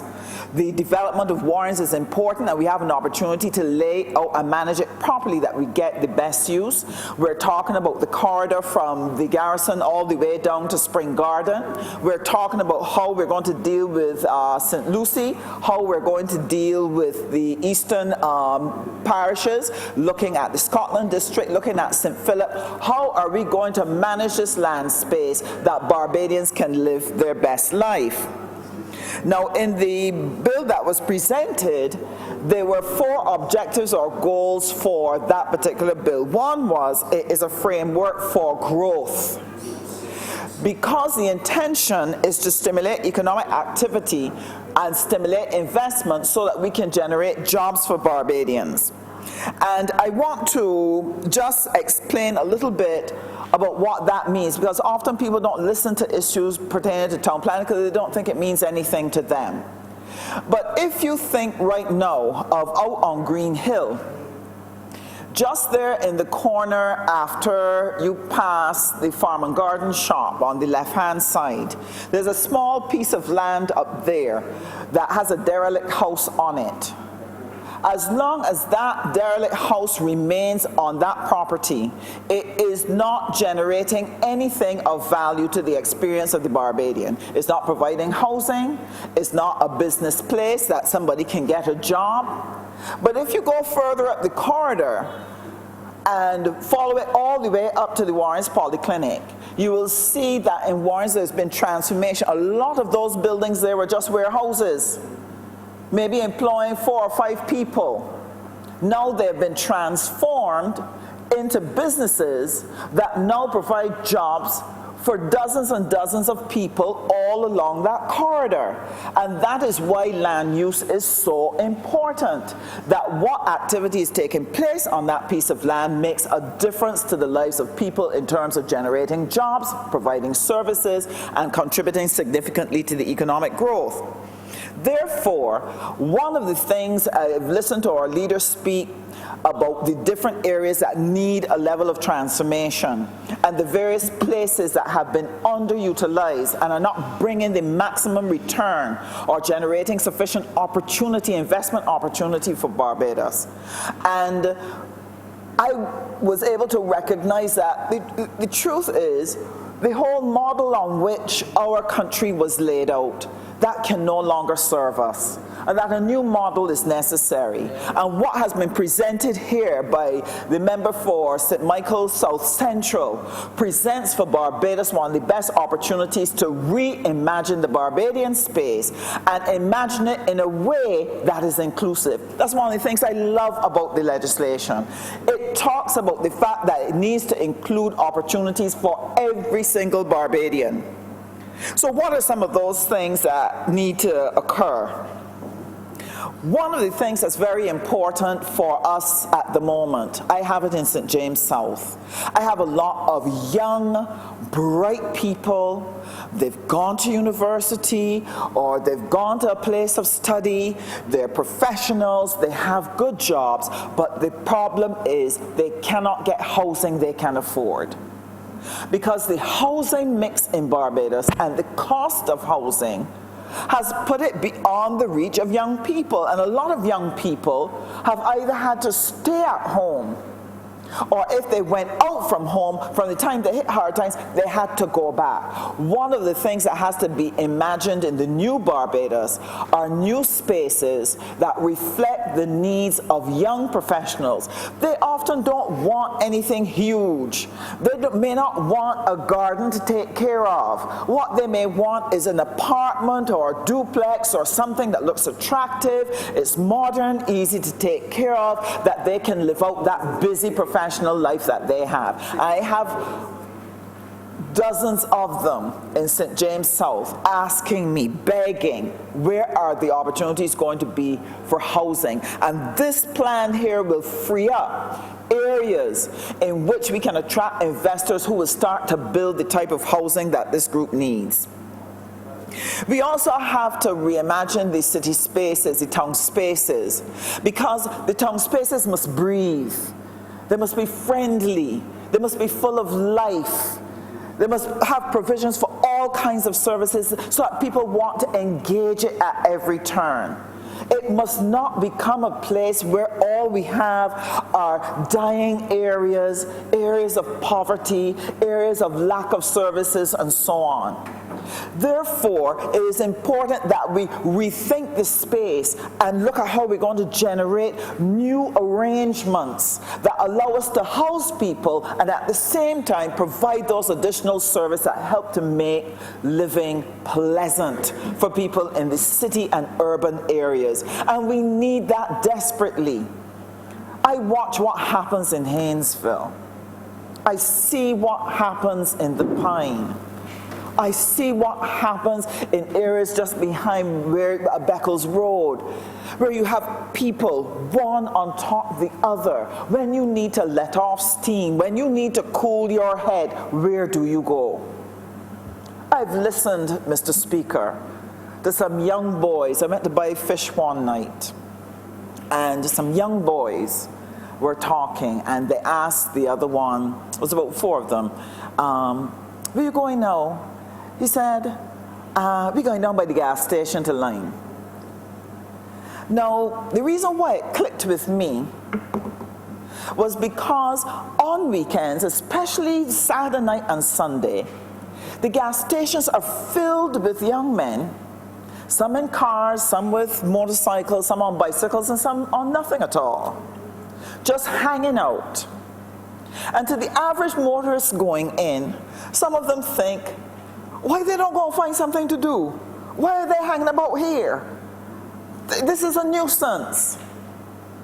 But when you listen, when they were asking, where are you going to now? You suddenly realize that these youngsters have to be somewhere. You have to be somewhere. It can't be nowhere. There has to be somewhere to go. And to these urban young males, the only place for them to go and hang out and get a breath of fresh air was the gas station. And I'm saying that that must not be so. I'm saying that we need a transformation as to how we deal with our urban spaces, that we have to create opportunities and places where people will go and want to go and where they are welcome to go. Otherwise, we'll be constantly chasing our young men from spot spot to spot to spot because there's nowhere for them to be. There is nowhere for them to go. And that is why that town planning piece of legislation, the plan that will accompany that as to how we're going to build up Barbados differently, will create a space for everyone, and especially for our young males. Now, part of what we hope to achieve by changing our town planning behaviors, by the efficiency, the speed, and so on, the transparency, the elimination of corruption, putting in the use of technology to help us manage these requests and process them quickly, is to help us to attract investment. And sir, were you to hear our Prime Minister, the excitement in her voice when she talks about the renewal between Garrison and Spring Garden and what it will mean for the Barbadian economy and the investment that we need to attract, I will tell you this, it gets you excited because you know something good is about to happen in Barbados. But what kind of investment do we want and need? Barbados does not have enough savings within its financial system, its own financial system, to build out every single piece of opportunity that we have. In order for us to be able to get the capital to start those businesses, we're going to need foreign direct investment. And one of the things the Ministry of Foreign Affairs and Foreign Trade is tasked with is to act in support of Invest Barbados in seeking to uncover from across the world people who would be good candidates for investment in Barbados, to be able to talk to people who express interest. Now, it's true, you have to sort out the good from the bad, the wheat from the chaff, but among the number of people who are approaching Barbados are good opportunities for investment. But we don't only want to attract foreign direct investment. Our leader has stipulated that this next round of investment in Barbados must involve the ordinary Barbadian. That means that our credit unions need to be involved in identifying business opportunities and taking the opportunity to get involved in something of that nature, or supporting people who come to borrow to be able to invest in those particular opportunities. We need to be able to encourage families to look at pooling their monies together and seeking an opportunity that will be made available in Barbados. What are some of the things that we will be creating room for?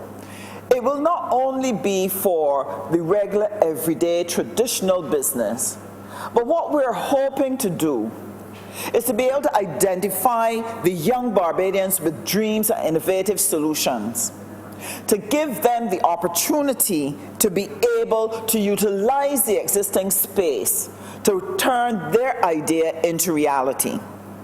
So there's room for people with IT innovations and solutions, and who can take those solutions and market them to the world.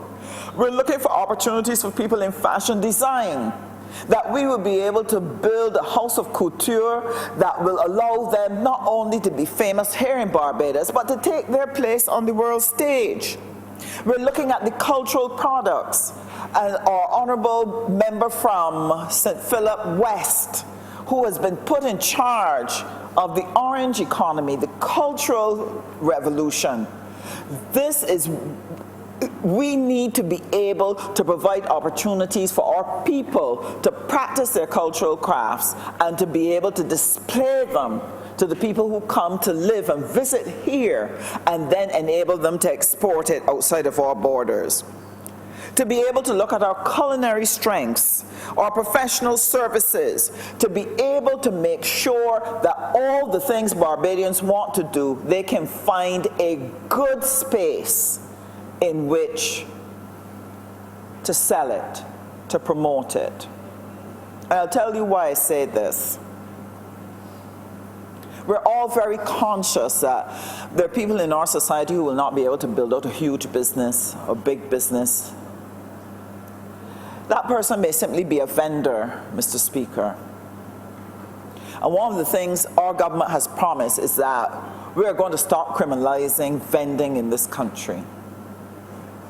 I remember when we were last in office, Mr. Erskine Griffith, who was then the Minister of Agriculture, we had a situation where the police were constantly arresting vendors in Bridgetown. But why were they coming to Bridgetown? Because that's where people are.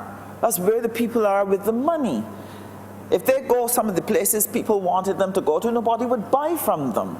So they always took the risk of the illegal vending to be where people are. And I remember that the Ministry of Agriculture went through the country and began to identify spots where you had traffic and had acquired the land. And the whole idea was to be able to set up market spaces in these areas so that the vendors would not have to be illegally vending, but could have legal spaces. And the government changed very soon after that, and that was scuttled under the ground. But I'm trusting that now that we have the town planning legislation, that we can revive this, because in the Warrens area, there needs to be a place where people can vend safely, vend properly without inhibiting traffic or without creating a nuisance in the area, but to have access to the people who are spending. I want to see that. Now, the town planning legislation does not stand alone. I know that when I listen to Barbadians, they hear and see us doing a lot of things, but it's not hooking together in their minds that this is all part of a plan, not a hodgepodge of things that keep us busy, but rather that there's real systematic planning with a goal in mind. If Barbadians are to take advantage of the opportunities for investment that will be created by the Physical Development Planning Act, if they are going to be involved in what is coming in Barbados and be a part of the new wealth, then it is important that we grow our entrepreneurial class.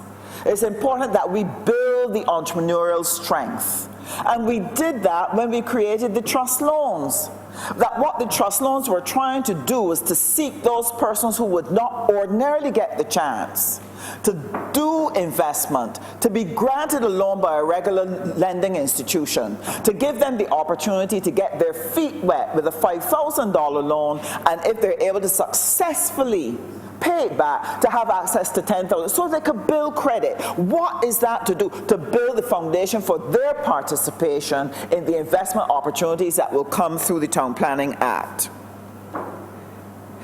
Then, if they are going to be successful and rub shoulders with international investors, if they're going to rub shoulders with the other people who have more experience than they do in business, then we have to ensure that they have not just the money, we have to make sure they have the skills and the service excellence that will help them to be successful. That is why this government has determined that $30 million for training and service excellence will be a priority for us over the next few years, where all of Barbados becomes a training campus, where everyone from top to bottom gets trained in the very best way to do their job. Why? Because when those investments opportunities come, we don't only want them to set up business, we want them to succeed in business. There is actually method in our madness. We're actively pursuing alternative energy. Why? Because economic production requires electricity, it requires energy of some kind. And if energy is too expensive, then it causes the cost of production to rise. But if we can find alternative sources of energy, where we're able to be environmentally friendly, we're not destroying the environment is clean, but at the same time, to get energy that is cost effective, then our enterprises stand a good chance of keeping the cost of operations down. Then there's the IT transformation that the administration is pursuing. We are looking first at government, but you would have heard the member for the city speak about the smart city that we want to create here. And this is why we want to intensify the work in our schools, so that our generations coming through the system will be IT savvy and be able to use technology in order to be efficient at doing business and converting ideas into reality. And the piece of legislation, another piece of legislation that will be coming shortly, Mr. Speaker, is the new government procurement legislation. That in that legislation, it is going to carve out opportunities for the ordinary person to be able to get contracts, to get business. Because what we are determined to do is to create hope for a new generation of Barbadians. That the thousands of young people who have been able to find work, who've been unable to get a start, who are frustrated, some of whom are running about now seeking to terrorize our nation, those who are the despair of their parents, that they will have an opportunity to be engaged and enfolded in a new Barbados and in the new Barbados economy. And so I want to congratulate my colleagues. I want to commend the legislation to the Barbadian public. I want them to take the time to prepare themselves for the new opportunities that will come. Because while we'll prepare the platform, each of them has something that they must do to participate. That's one of the reasons why in St. James South, what we're doing is we're starting a housekeeping and laundry service because we know hotels will come. So we want to prepare people who are interested in a career in the tourism industry to give them an opening start, career start, and then they can move up in the hotel chain. We're also looking at doing sessions for the people who are getting trust loans to make sure that they enhance their success and be ready to participate in the government procurement contracts. And this is happening not just in my constituency, other constituencies are doing their part in seeking to prepare people on the ground, and I want to commend them for it. So I want to say to the people of Barbados through you, Mr. Speaker, that this government is visionary, this government is competent, but most important, this government cares about what is happening to Barbadians. And the economic growth that we are seeking will free us up, allow us to provide more services, allow people to live more comfortable lives, give us more flexibility with our taxation policy so that Barbados can go forward and Barbados can shine. I'm obliged to you, Mr. Speaker. Honourable for St. John. Mr. Speaker, I too want to add my voice in support of this particular bill, not only because week after week we're here in this chamber changing lives and making things in Barbados better in small increments. Over the last 10 years we usually refer to it as the lost decade. We have been meandering as a country from month to month, year after year. The good thing about it is that on May 24th, we were able to come out and straighten the crooked nature of the journey that was Barbados, and crooked in maybe more ways than one. This particular piece of legislation is interesting because in the ministry in which I sit, I know that we will work in concert with this particular piece of legislation to enhance what will be happening in Barbados as it relates to housing, as it relates to development. I am particularly pleased because at the end of the Prime Minister's presentation, she would have mentioned a change that not so long ago would have impacted on me, and I know it would have impacted on a lot of persons in my constituency who are engaged in drawing house plans for persons who cannot afford the fees that would be attached to that if they had to get an architect. Because architects usually charge a percentage of the overall cost, and by and large, a draftsman would charge per square foot for that particular drawing. So I'm very, very pleased from that perspective that it will impact those persons in St. John who ply their trade as draftsmen. And I know that the other members have persons in their constituency as well who will benefit from that particular change that is coming to the legislation even at the 11th hour. But the reality is that in the Ministry of Housing and Lands, we have recently identified a strategic plan. It is in draft in relation to how we treat the process of housing in Barbados. And one of the critical areas, and I believe the member from St. Michael East referred to the fact of older persons who amputees and how they treat to getting involved, getting up to their homes as it relates to the design. And one of the things that we must be cognizant of is the fact that Barbados is now more and more becoming an aged population. We have to look at social housing that will reflect that.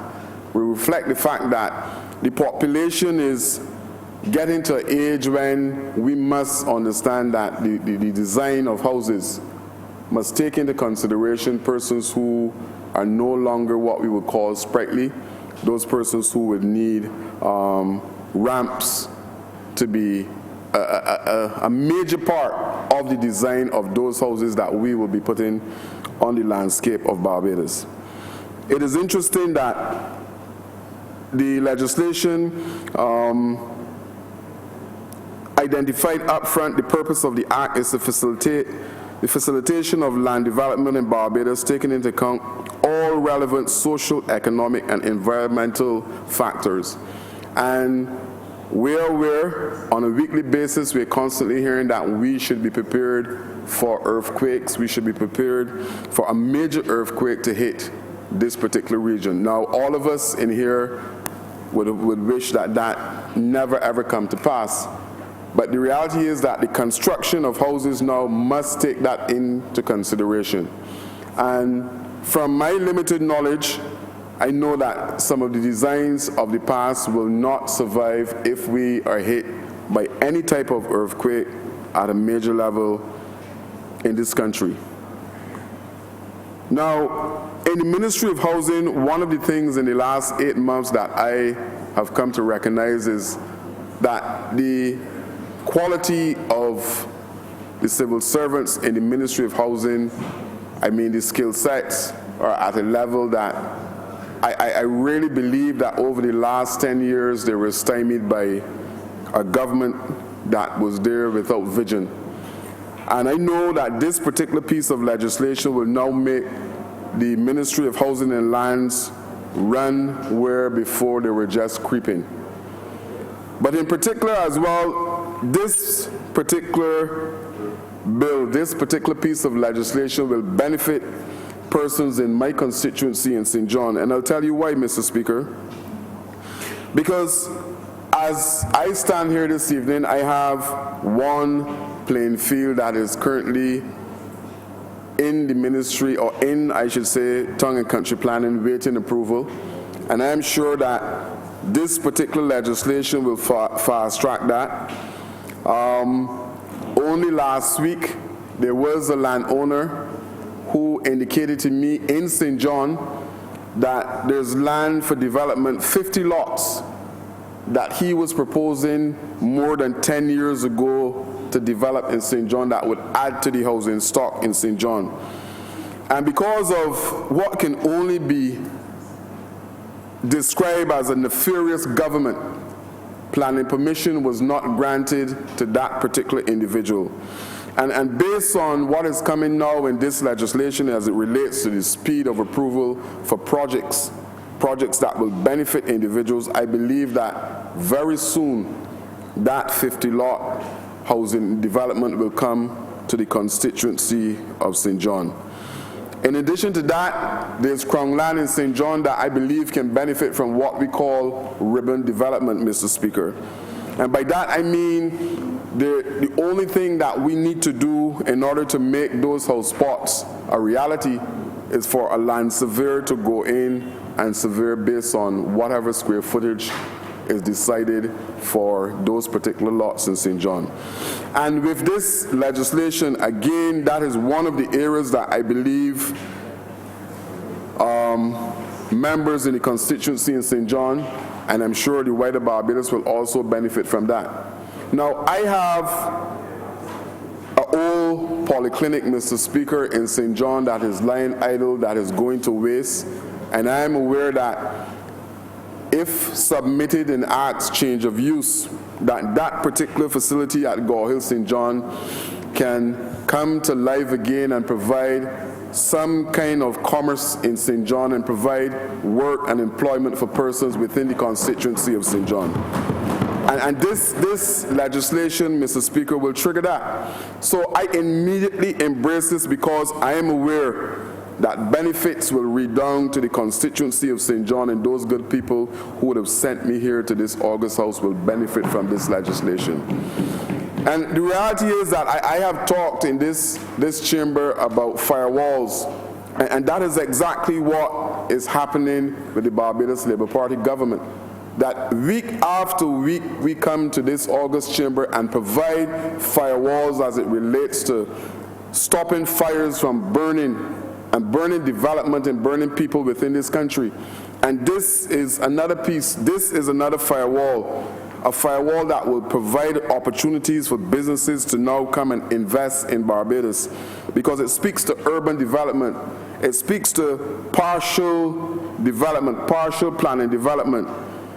So again, FIE must refer to the constituency of St. John. Four Roads is ripe for development. We're ripe for a supermarket. We're ripe for other kinds of development that are visited in other areas. And I believe that I'm here to say that St. John is ready for the type of development that this piece of legislation will bring into fruition. And there's some things that I will speak a little bit about the strategic plan 2018 to 2024 that is attached to the Ministry of Housing and Lands. And I mentioned before about the quality of those persons that are working within the Ministry of Housing and Lands. And one of the things that jump out immediately would be the department that is dealing with what is called the geospatial technology. And I'm hoping that at some point in time, Cabinet and the other members of Parliament will get an opportunity to see the presentation in terms of how that particular type of technology can maybe revolutionize how we treat to housing and how we treat to several other areas in Barbados, including the crime rate. And the strategic plan speaks of new construction method, and I mentioned just now the fact that seismic activity is now a reality in the Caribbean, and we must find ways and means of providing new housing solutions that are not the normal housing solutions, Mr. Speaker. Housing solutions that when we get hit with these minor earthquakes, and I hope that it is only that, the hurricanes that are coming down as well are very, very vicious. And if we can find ways and means of doing that, then we can be assured that our housing stock will survive, or at least a large percentage of the housing stock in Barbados will survive as a result of the type of construction that we engage in going forward from now. We speak about population density, and the Prime Minister mentioned that this morning.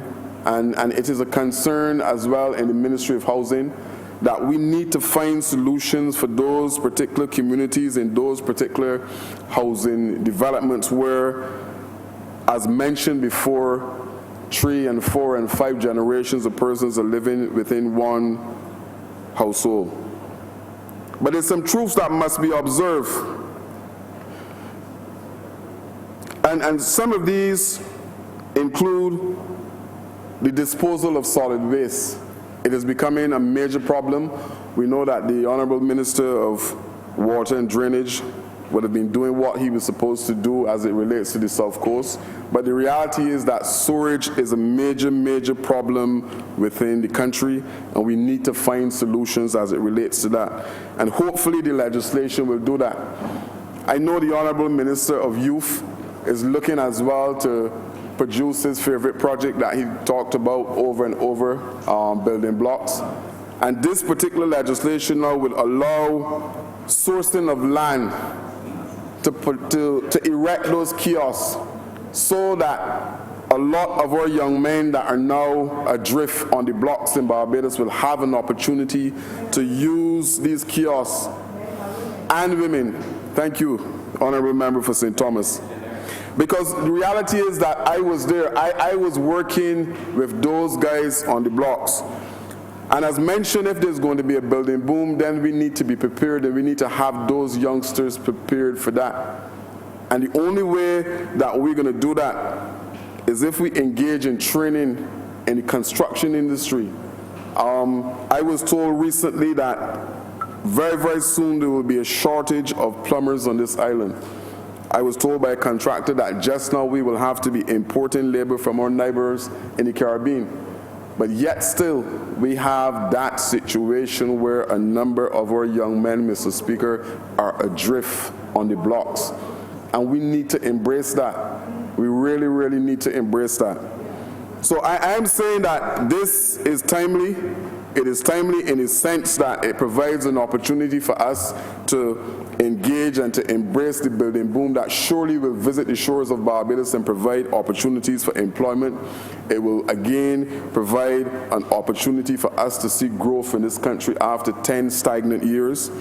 And I am fully aware that the Ministry of Housing and Lands, like I said, will work in concert with this particular piece of legislation to make life in Barbados so much better.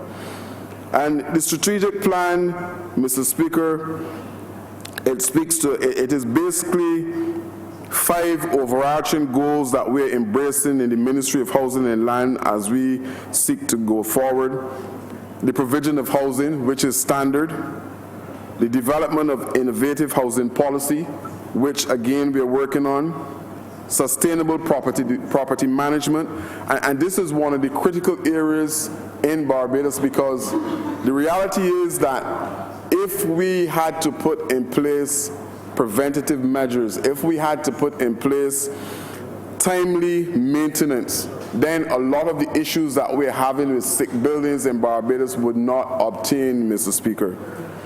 The 4th plank is land administration and policy. And again, you can see where the strategic plan from the Ministry of Housing will dovetail into what is happening here with this particular piece of legislation. The 5th plank, the rural sector development and economic expansion.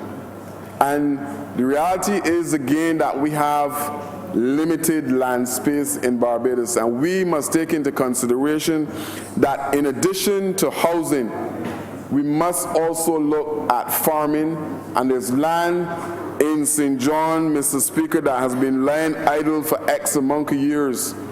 And I am suggesting that with this particular legislation and the fact that we can identify land that now would be termed RAB land, that was lying idle for X amount of years, that change of use, that we too can have housing development, low cost housing development for those persons who cannot reach the middle income. And based on what is happening here and what I have seen in the Ministry of Housing, where government and the people of Barbados were ripped off by supposedly contractors, I am sure that measures are put in place to make sure that these kind of things will never ever visit the people of Barbados again. Because when you have a contractor and a contractor is charging $275,000 to build houses, and that particular contractor gets $270,000 out of that particular contract and then is terminated, I believe that we really were treated as an ATM in this country by the last administration. And what is important is that it is not one contract that happened like that.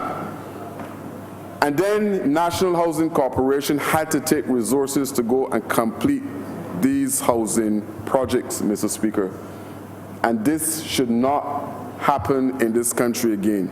So, in closing, Mr. Speaker, because of the time at this time of the evening, I want to say again that I want to congratulate all of those who were instrumental in the formation of this particular policy. And I know it can only redound to the benefit of those persons, the constituents of St. John, and by extension, the country. So with that, Mr. Speaker, I am obliged.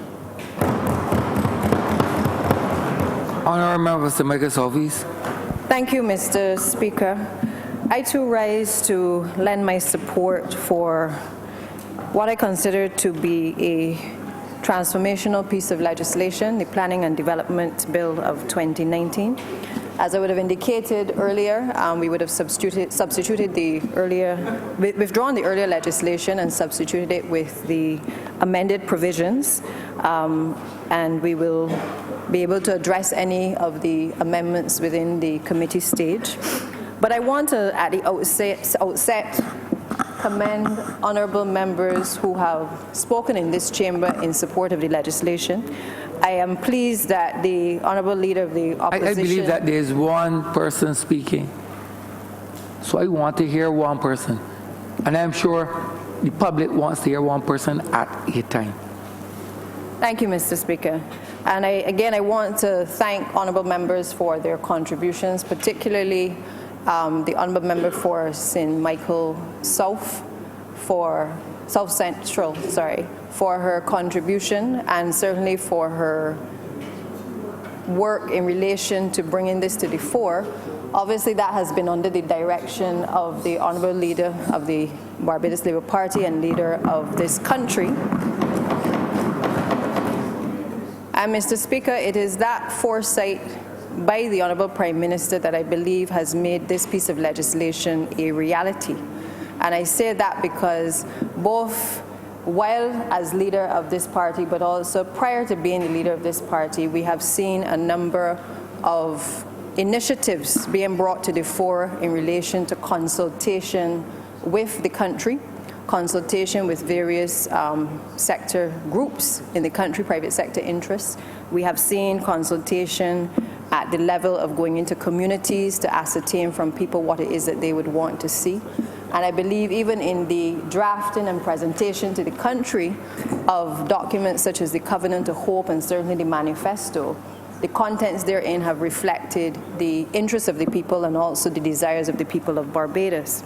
So I would wish, certainly at the outset, to thank all who have participated as I wrap up this debate, because I believe that it is important that the country and certainly the rest of the world understands that this administration believes in the consultative process that must take place if the interests of all parties and all players are to be listened to, but also to be implemented, and if we are to be effective in the administration of our duties.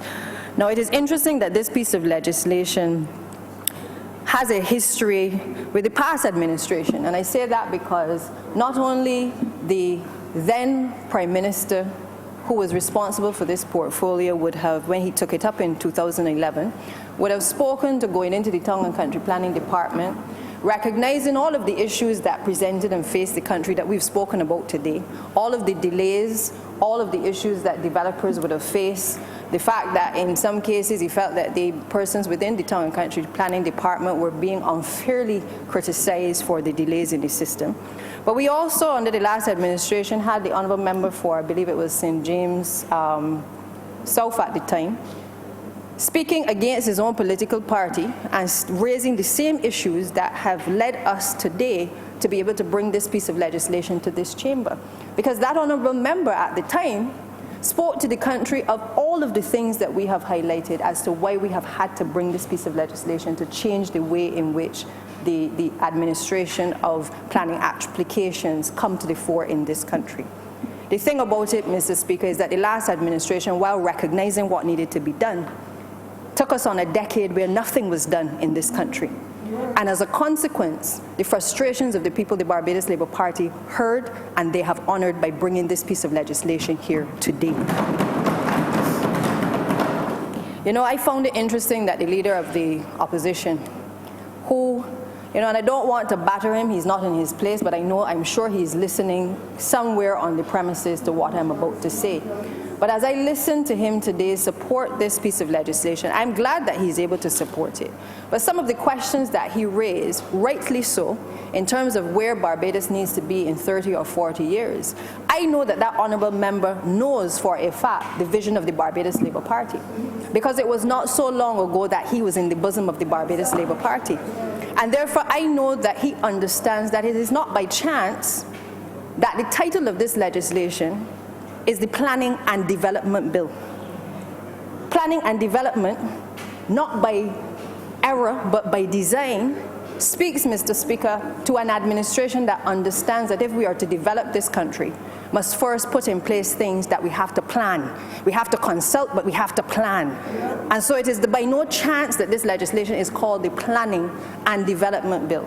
And I start there, sir, because I think that for all of us who have come to public life in this last administration, it is a reminder to us in our various ministries that if there is to be any development, if there's to be any transformation, if there are to be the changes that we all have heard on the campaign trail, the electorate of Barbados seeking to have implemented in this country, that we have to sit down and we have to plan with our various officers, and we have to consult with the various people in order to bring to fruition what it is the people of this country would want to see in terms of transformation.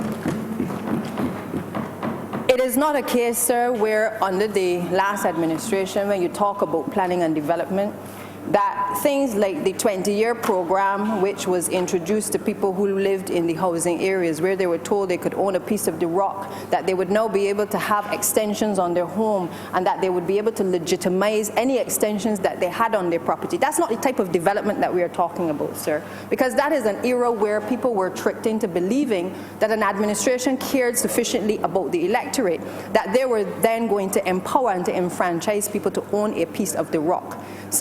Almost a decade later, sir, we're in a situation where that legislation and the people who should have been working on that legislation have not brought it to the fore to be able to assist individuals who are tenants in these homes to be able to own a piece of the rock. There have been inroads made, sir, but when you are planning, you have to take into account that you have housing units which are not independent housing units. You have now a situation, sir, in this country where there are several elderly people living in units whose homes now need transformation because they've gotten too old.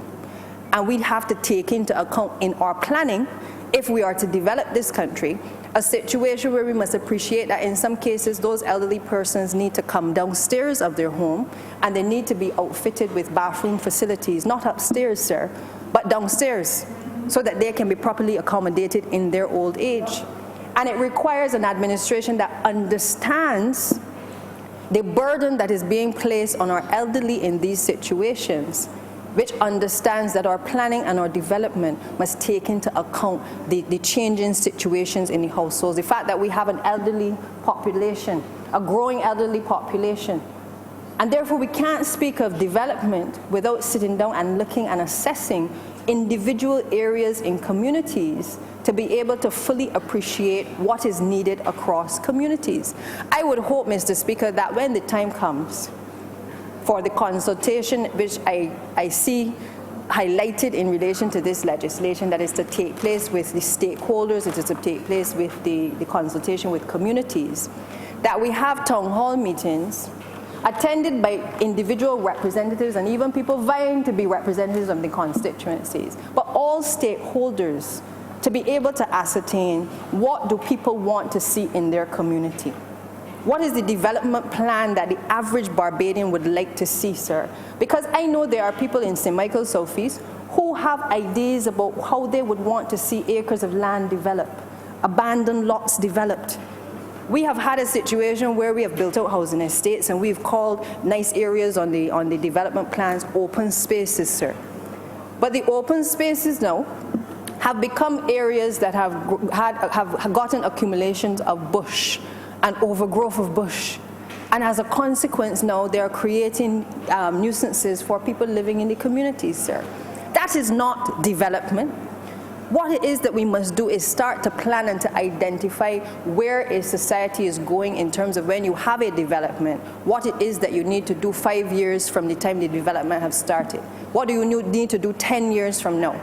Because if in every single ministry of this administration, we are not ensuring that our planning departments in particular and our research departments in each of the ministries are not fully functioning, we are not going to be able to move forward to the type of development that we want to see.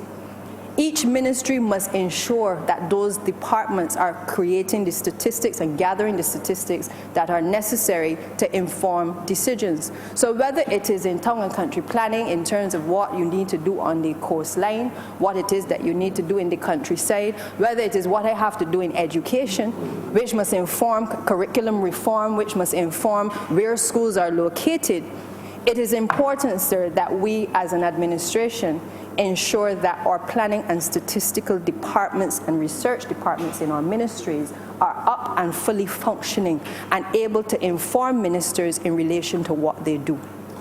And I expect, sir, that within the Town and Country Planning Department that the same will apply, because I understand the Honourable Prime Minister will make sure that decisions are informed by proper information coming to the fore. That we are not going to make decisions ad hoc, sir. Because you see, the last administration for the past decade took us on a journey where you had ministers agreeing with developers for developments to take place in particular constituencies, for schools to be built in certain constituencies, for day nurseries to take place in certain constituencies, and I can go on, sir. We heard the announcements in this chamber time and time again about multi-purpose recreational facilities, sporting centers, places for the arts. We heard it all, sir. It was not based or grounded in a foundation based on where we would want to see across our country a development across the landscape of what was needed in a particular area. It wasn't done with consultation by the representatives of the area who would have an intimate knowledge of the community and the constituency. Instead, it was in private quarters where persons were meeting with developers and hoping for a little cut on the side. Because we have not seen the benefits of some of the initiatives that were taken in terms of permissions being given to developers. It hasn't trickled down to the people of this country. And I am glad that we have integrity legislation coming, because I would hope that at some point somebody is going to get locked up for the fact that there are situations where we all well know that decisions have been made, not in the interest of the people, but that we have situations where permissions have been granted and we have not seen the benefits of what has been granted to individuals in this country, sir. And I say to you, Mr. Speaker, those are the things that we have to bring an end to.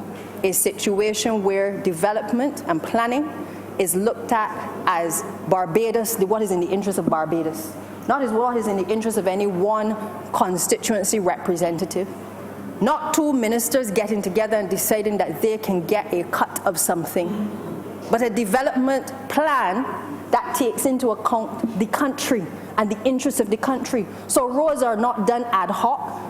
It's not a situation where people call and say, well, only if the minister is of transport, is a member of the current administration, can you get roads done in a particular constituency. But a development plan which says we need roads that are connecting our infrastructure, that is basically helping to build out the investment that wants to come into the country.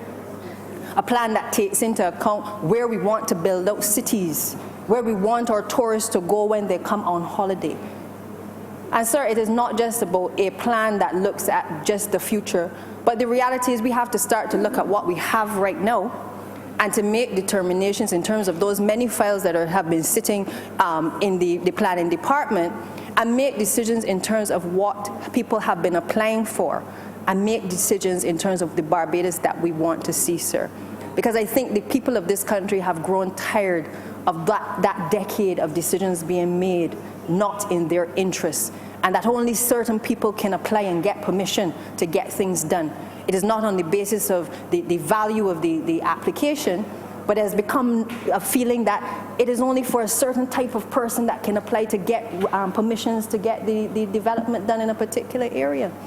I've had people, when I was in opposition, contact me begging to speak to a minister of government because they may want to lease lands on the beach side, but they felt as though the beachfront properties were reserved for a privileged few in this country, sir. And I would hope that those days never return in this country where people, average Barbadians, feel as though they do not have the opportunity to be able to rent at least a restaurant from the government or to build out something novel on the south or the west coast or in the east or the north of the island. Where planning laws actually now start to take into account, and this legislation speaks to it, that it starts to take into account even entrepreneurial activity, that we start to look at the fact that we talk a lot about vending, but at the end of the day, are we looking at our lay-bys? Are we looking at taking coconut vendors off of the highways and creating lay-bys as in some of the other Caribbean islands? And being able to put in water and toilet facilities and being able to create spaces where people can come off of highways and be able to park, purchase their items, and be able to move on. That is what development is about. It isn't just about the West Coast developments and the Platinum Coast. It is about empowering the average man and woman in this country, looking at our spaces, re-looking at our spaces at time, and making decisions in terms of how we can allow the trickle-down benefit to happen to our people across the board, sir. That is what this legislation is about. That is what I understand to be the vision of the political leader, the leader of this country. That is what I understand to be the understanding for all of the members of the Cabinet of Barbados, and certainly this administration, sir. It is about the trickle-down effect. No more should we have that concentration in the hands of a privileged few in relation to this legislation. The establishment, certainly, of the board to review the decisions, the ability to be able to get back to people on time, the fact that we are now moving to using technology and to ensuring that people are responded to. Because perhaps that is the most heavily criticized area that we hear across the ministries. You write a letter to government and you don't hear a response. And when you get a response, you get a 2-line response acknowledging receipt, but not telling you exactly what you are to do next or what is the reason why they will not get back to you within 3 months, sir. You know, this administration has had to embrace technology as well, sir. You have escaped it, Mr. Speaker, because you're not in the cabinet. But the cabinet members will understand and appreciate what I'm about to say.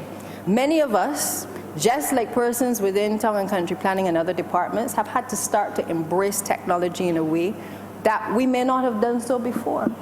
But we understand now that all of this paper is a waste of time. It is a killing of trees, and I know the member for St. Michael South would appreciate where I'm going with this. We have to look after our environment, and the member for St. Michael East.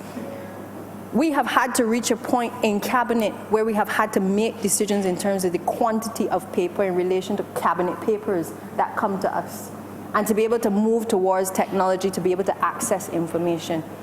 I've spoken to the Clerk of Parliament, and that is the direction that Parliament has to go, so that we've started the process, but we need to do more to ensure and to eliminate that we don't have the paper. So I want the country to know it is not just the Town and Country Planning Department or other departments that have had to step up to the plate.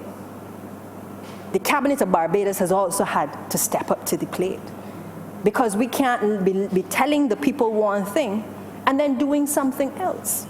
If we're going to develop, we have to sit down, we have to plan, we have to consult with our members, we have to make sure that those who are not up to scratch are going to have to be able to be taught and the handheld to be able to understand the relevant technology if we are going to be able to move forward as a cabinet and certainly as an administration. And sir, I believe that, you know, that is very telling, because the one thing that this administration has become known for is leading from the front. And long shall that be. Because it is what the people of this country have elected us to do. It is the expectation that the people of this country have of each and every one of us in relation to what we said we would do. The testimony is in the fact that we have made the town and country planning legislation a priority from in the campaign. We made it a promise to the people that we would bring this legislation, that we would change the way and the ease of doing business in this country. Because we understand that when we have to listen to people tell us that other Caribbean territories are doing better than Barbados, while we love our Caribbean neighbors, we don't want to know that the Barbados that was known for punching above its weight has no longer been punching for the last decade. We love our country so much that we remember the time when Barbados was highly regarded, when the rest of the region looked up to us as the voice and the answer and the solution to problems across the region. And it is there that all of us in this administration and this country want to get back to. So in terms of this legislation that has been presented here today, this is not even the beginning, because we have perhaps been an administration that has come to Parliament more often than certainly the last administration in their tenure in the last decade, with legislation after legislation, and not legislation that was, as the Prime Minister said, not was perfect, but it was almost perfect, because we understood that if you consulted with people and you allowed people to have an input, you lessen the impact of things going wrong or things not being applied correctly.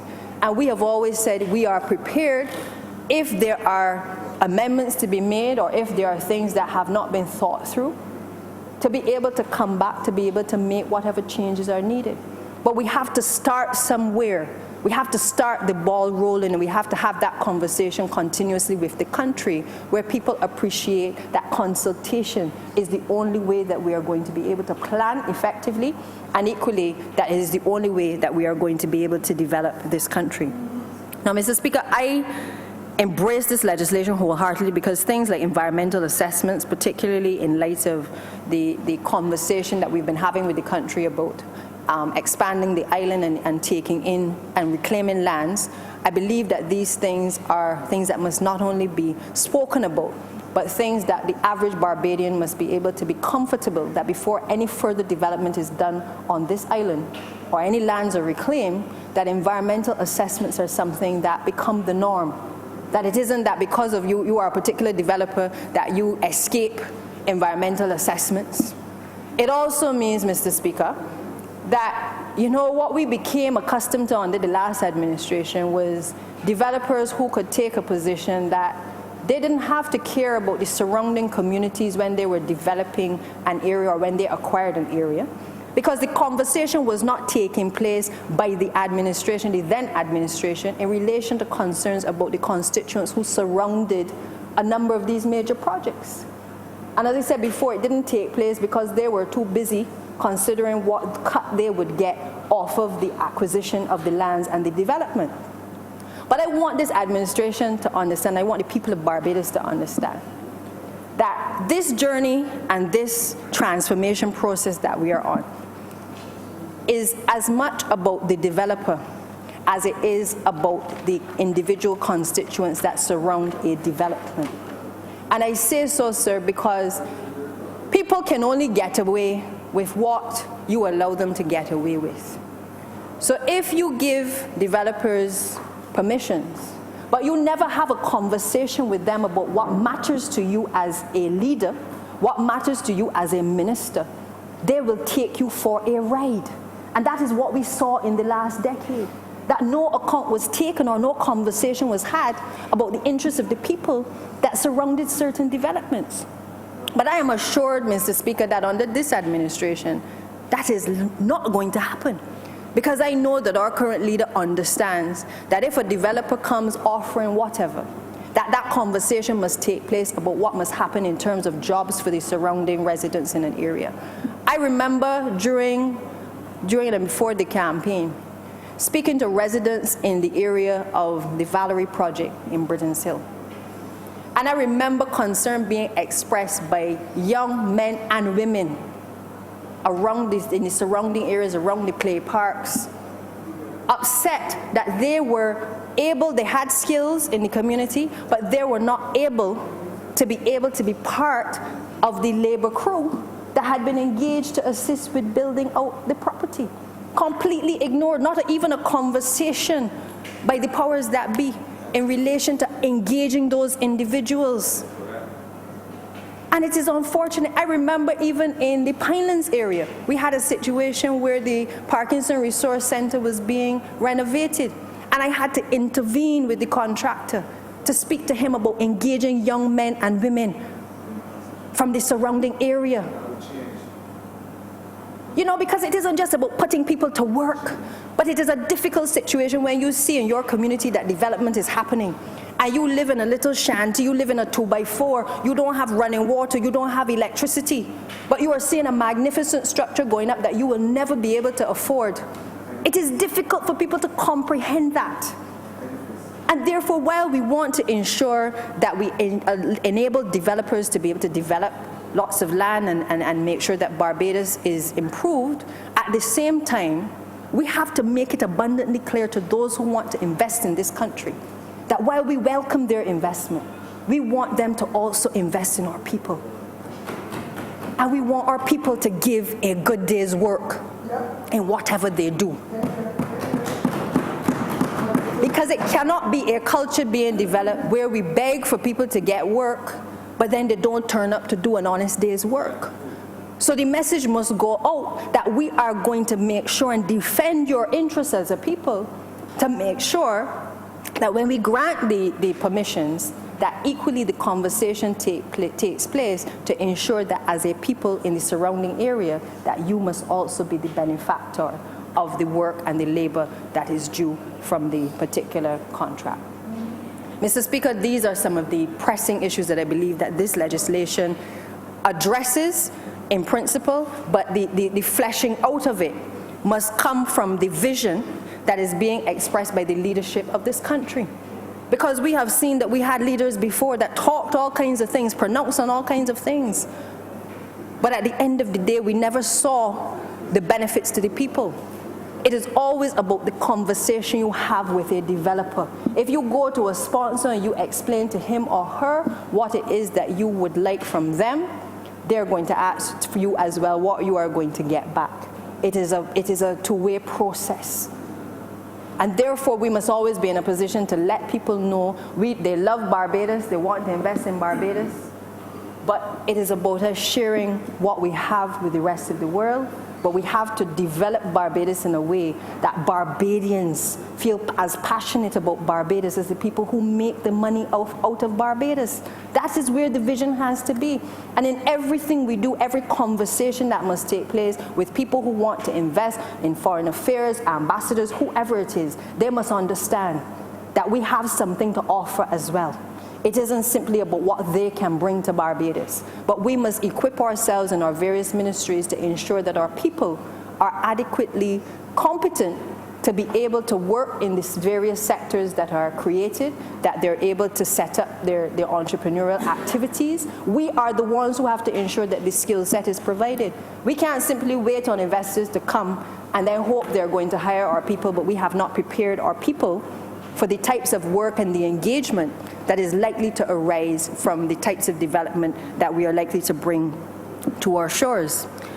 The other interesting aspect of this legislation, Mr. Speaker, is the fact that there will now be for certain the regularizing of various unauthorized developments. And I think for me that excites me because I know that there are a number of concerns that people have expressed in relation to having extended their properties, having erected structures, and that uncertainty that comes with not knowing whether somebody is going to come and serve a notice and stop them, including the housing estates. And I think that we have to, in our policy making, we have to ensure that those consultations take place, that we are clear, particularly in the regulations that the leader of the opposition would have mentioned, in the fine print. Make sure that people understand clearly what is authorized under this legislation. Because we don't want a situation where people don't appreciate it and then they come into conflict with the law. But we have to ensure that those permissions, now that are regularized, that people are clear precisely what they are. Because attempts were made in relation to the housing estates to do that, but then we still have confusion in terms of the landmark areas which would demonstrate where boundaries are. We still have concerns in respect of structures. We still have the issues with the conveyances. There are still outstanding issues that need to be addressed, even in respect of authorizing these illegal structures or authorizing things that would have been unauthorized previously. Mr. Speaker, I also want to mention the fact that in having a physical development plan, I believe it is very important. I had the privilege a couple of years ago to visit the People's Republic of China. And I remember going to various cities, what I considered museums at the time, where in each of the communities there were models of what the cities that were under construction would look like in the next 5, 10, 20 years. It meant, sir, that residents in communities could see where their particular community was going in terms of development. It meant that the People's Republic of China understood that they had to take people out of poverty. It meant that in densely populated areas, whether it was in the country areas or otherwise, that they had to ensure that they catered for the most vulnerable, sir. And I would hope that within this policy, that consideration certainly is given, and I know the Prime Minister has spoken to this today as well, and she has repeatedly spoken to it certainly in St. Michael's Southeast in the city and other areas in respect of the densely populated areas of our country, where we are seeing a number of socio-economic problems arising as a result of it. And I know that in looking at the aspect of policy, we have to certainly look at those particular areas and make them a priority. It is not by chance that each member of parliament in here will call specific areas every time they speak about densely populated areas. From the time I was a child, I was hearing the same areas being spoken about as being densely populated. The same statistics will show you, sir, that some of the same people are coming from the same areas and committing crimes, sir. It is not by chance. And therefore, in terms of our planning and our policy objectives, we have to address this as a matter of urgency. It gives us no pleasure in having to continuously identify areas as trouble spots, when each of us know that at the core of the problem are issues of housing, are issues of poverty that plague these particular areas within our society. It is not by chance. And therefore, when we speak of planning and policy, we have to, as a matter of urgency, if we do nothing else, we have to engage people in terms of housing development. We have to engage people in relation to addressing these issues urgently, sir.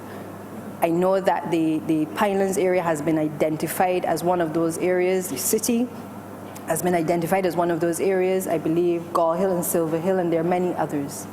But the problems and the circumstances which lead to criminal activity is what connects all of these areas. I implore certainly on the persons within the planning department to give this great consideration and priority. We can do our part in relation to incentives, sir, that can be provided to people to assist, but I do believe that it must be given priority within the next few months, certainly. Now, Mr. Speaker, I totally and wholeheartedly support, as I said before, this particular piece of legislation. I would hope that in the course of the next few months, the consultation will continue, the discussions with the public will continue.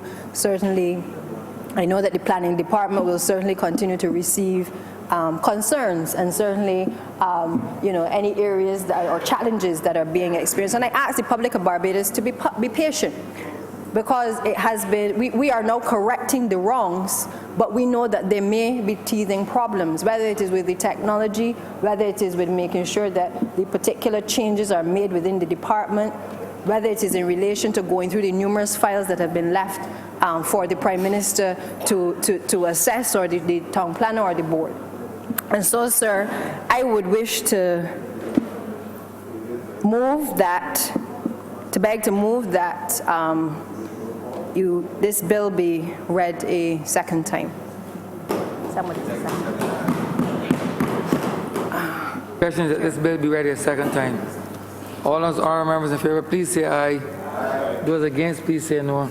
We think the ayes have it. Mr. Speaker, I beg that you do not leave the chair and that the House resolve itself into committee for further consideration of the bill.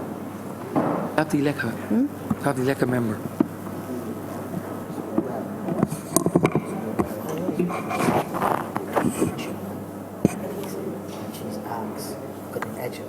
Elect. Wait.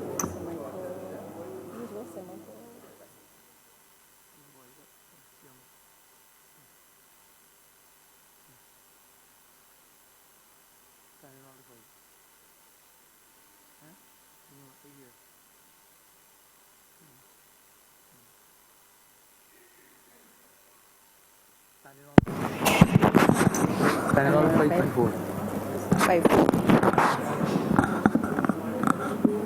Mr. Speaker, under Standing Order 5, subsection 4, I would wish to appoint a temporary chairman of committees, the Honourable Member for St. Michael West Central.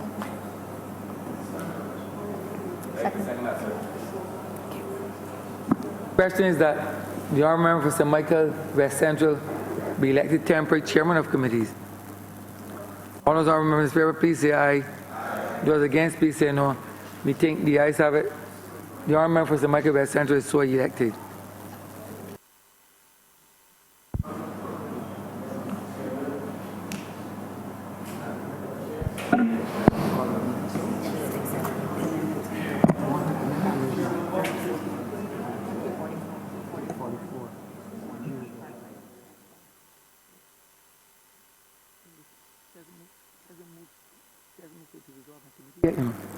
She has not moved to the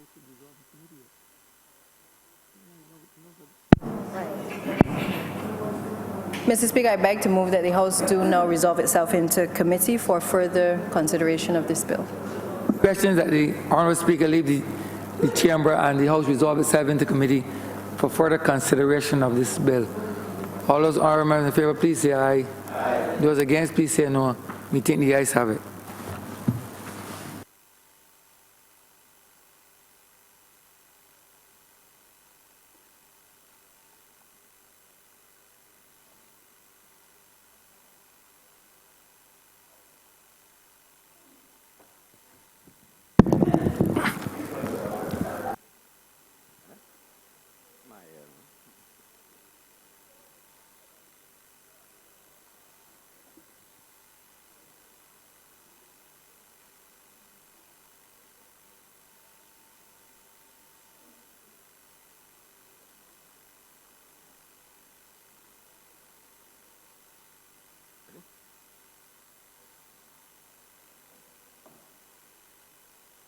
The House is in committee.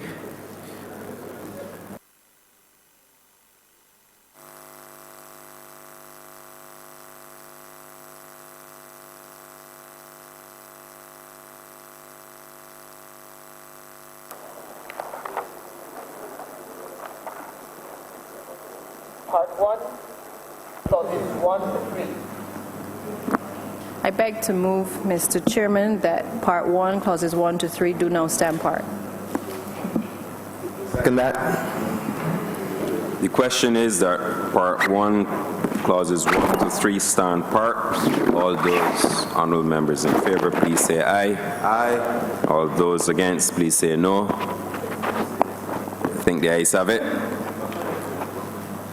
Part 2, clauses 4 to 19, beg your pardon, clauses 4 to 11. Mr. Chairman, I beg to move that clauses 4 to 11 do now stand part. Beg to second that. Question is that Part 2, clauses 4 to 11 stand part. All those in favour, please say aye. Aye. Those against, please say no. I think the ayes have it. Part 3, clauses 12 to 19. Mr. Chairman, I beg to move that clauses 12 to 19 do now stand part. Question is that Part 3, clauses 12 to 19 stand part. All those in favour, please say aye. Aye. Those against, please say no. I think the ayes have it. Part Part 4, clauses 20 to 43. Mr. Chairman, I beg to move that clauses 20 to 43 do now stand part. I'd like to second that. I just still want to register very strongly the view that under clause 30, specifically section 2, I believe that this is an inordinate amount of power of discretion given to the minister responsible for planning in very critical areas pertinent to our development. I just want to register that.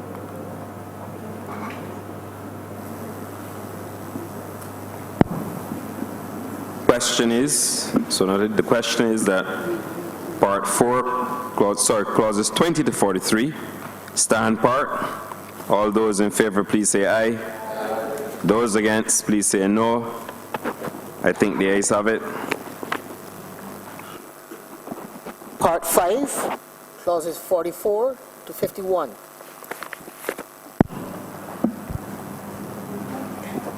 Mr. Chairman, I beg to move an amendment to Part 4, subsection 44, subsection 3B. Currently reads buildings of not more than 2 stories containing 2 but less than 10 dwelling units, and the amendment should read buildings of not more than 2 stories containing 2 or more, the words or more being inserted after 2. Question is that part 5, clauses 44 to 51, as amended, stand part. All those in favor, please say aye. Those against, please say no. I think the ayes have it. Part 6, clauses 52 to 63. Mr. Chairman, I beg to move that clauses 52 to 63 do now stand part. Beg to second it. The question is that part 6, clauses 52 to 63 stand part. All those in favor, please say aye. Aye. Those against, please say no. I think the ayes have it. Part 7, clauses 64 to 68. Mr. Chairman, I beg to move that clauses 64 to 68 do now stand part. The question is that part 7, clauses 64 to 68 stand part. All those in favor, please say aye. Aye. Those against, please say no. I think the ayes have it. Part 8, clauses 69 to 80. Mr. Chairman, I beg to move that clauses 69 to 80 do now stand part. The question is that part 8, clauses 69 to 80 stand part. All those in favor, please say aye. Aye. Those against, please say no. I think the ayes have it. Part 9, clauses 81 and 82. Mr. Chairman, I beg to move that clauses 81 and 82 do now stand part. The question is that part 9, clauses 81 to 82 stand part. All those in favor, please say aye. Aye. Those against, please say no. I think the ayes have it. Part 10, clauses 83 to 85. Mr. Chairman, I beg to move that clauses 83 to 85 do now stand part. The question is that part 10, clauses 83 to 85 stand part. All those in favor, please say aye. Aye. Those against, please say no. I think the ayes have it. Part 11, clauses 86 to 94. Mr. Chairman, I beg to move that clauses 86 to 94 do now stand part. The question is, sorry, a second. Sorry, Honourable Member. Is that Michael West? Yes, Mr. Chairman, again, I want to register my concern over the awkwardness. Clause 86, 2, where it is obvious that the tribunal is a creature by appointment of the minister, whose actions are then subject to review by the said tribunal. I think that that is awkward. So noted. Okay. The question is that part 11, clauses 86 to 94 stand part. All those in favor, please say aye. Aye. Those against, please say no. I think the ayes have it. Part 12, clauses 95 to 110. Mr. Chairman, I beg to move that clauses 95 to 110 do now stand part. The question is that Part 12, clauses 95 to 110 stand part. All those in favor, please say aye. Those against, please say no. I think the ayes have it. First schedule. Beg to move that the first schedule do now stand part. The schedule to the bill, sir, do now stand part. The question is that the first schedule be the schedule to the bill. Sorry? The question is that the first schedule be the schedule to the bill. All those in favor, please say aye. Those against, please say no. I think the ayes have it. Second schedule. Beg to move that the second schedule be the second schedule to the bill. Second. The question is that the second schedule be the schedule to the bill. Those in favor, please say aye. Those against, please say no. I think the ayes have it. Third schedule. Beg to move that the third schedule be the third schedule to the bill. Second. The question is that the third schedule be the schedule to the bill. All those in favor, please say aye. Those against, please say no. I think the ayes have it. Fourth schedule. I beg to move that the fourth schedule be the fourth schedule to the bill. The question is that the fourth schedule be the schedule to the bill. All those in favor, please say aye. Those against, please say no. I think the ayes have it. Mr. Chairman, I beg to move that you do now report to His Honor, the Speaker, the passing of one bill in committee with amendments. The question is that I do now report to His Honor the Speaker the passing of one bill in committee with amendments. All those in favor, please say aye. Those against, please say no. I think the ayes have it.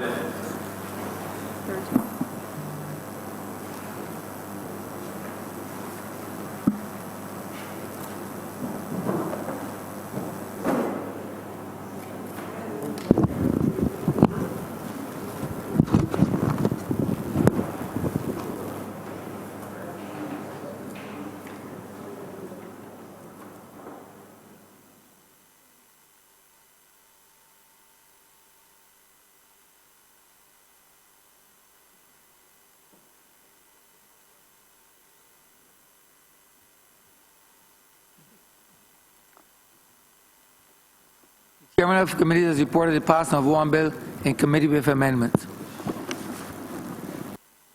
Move that this bill be now read a third time.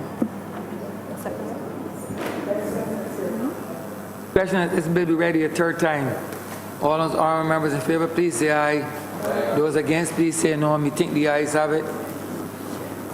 Mr. Speaker, I beg to move that this bill be now passed and cited as the Planning and Development Bill, Planning and Development Act of 2019. Question is that the aforementioned bill be passed and so cited. All those honorable members in favor, please say aye. Those against, please say no. We think the ayes have it. This bill is so passed and so cited.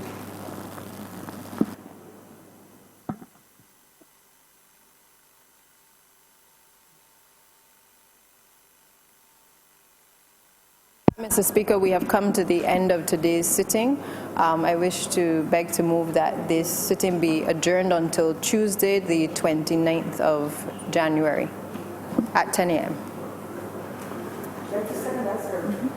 Question is that this honorable chamber be adjourned until Tuesday, 29th of January 2019 at 10 a.m. in the forenoon. All those honorable members in favor, please say aye. Those against, please say no. We think the ayes have it. This honorable chamber is adjourned until the 29th day of January at 10 a.m. in the forenoon.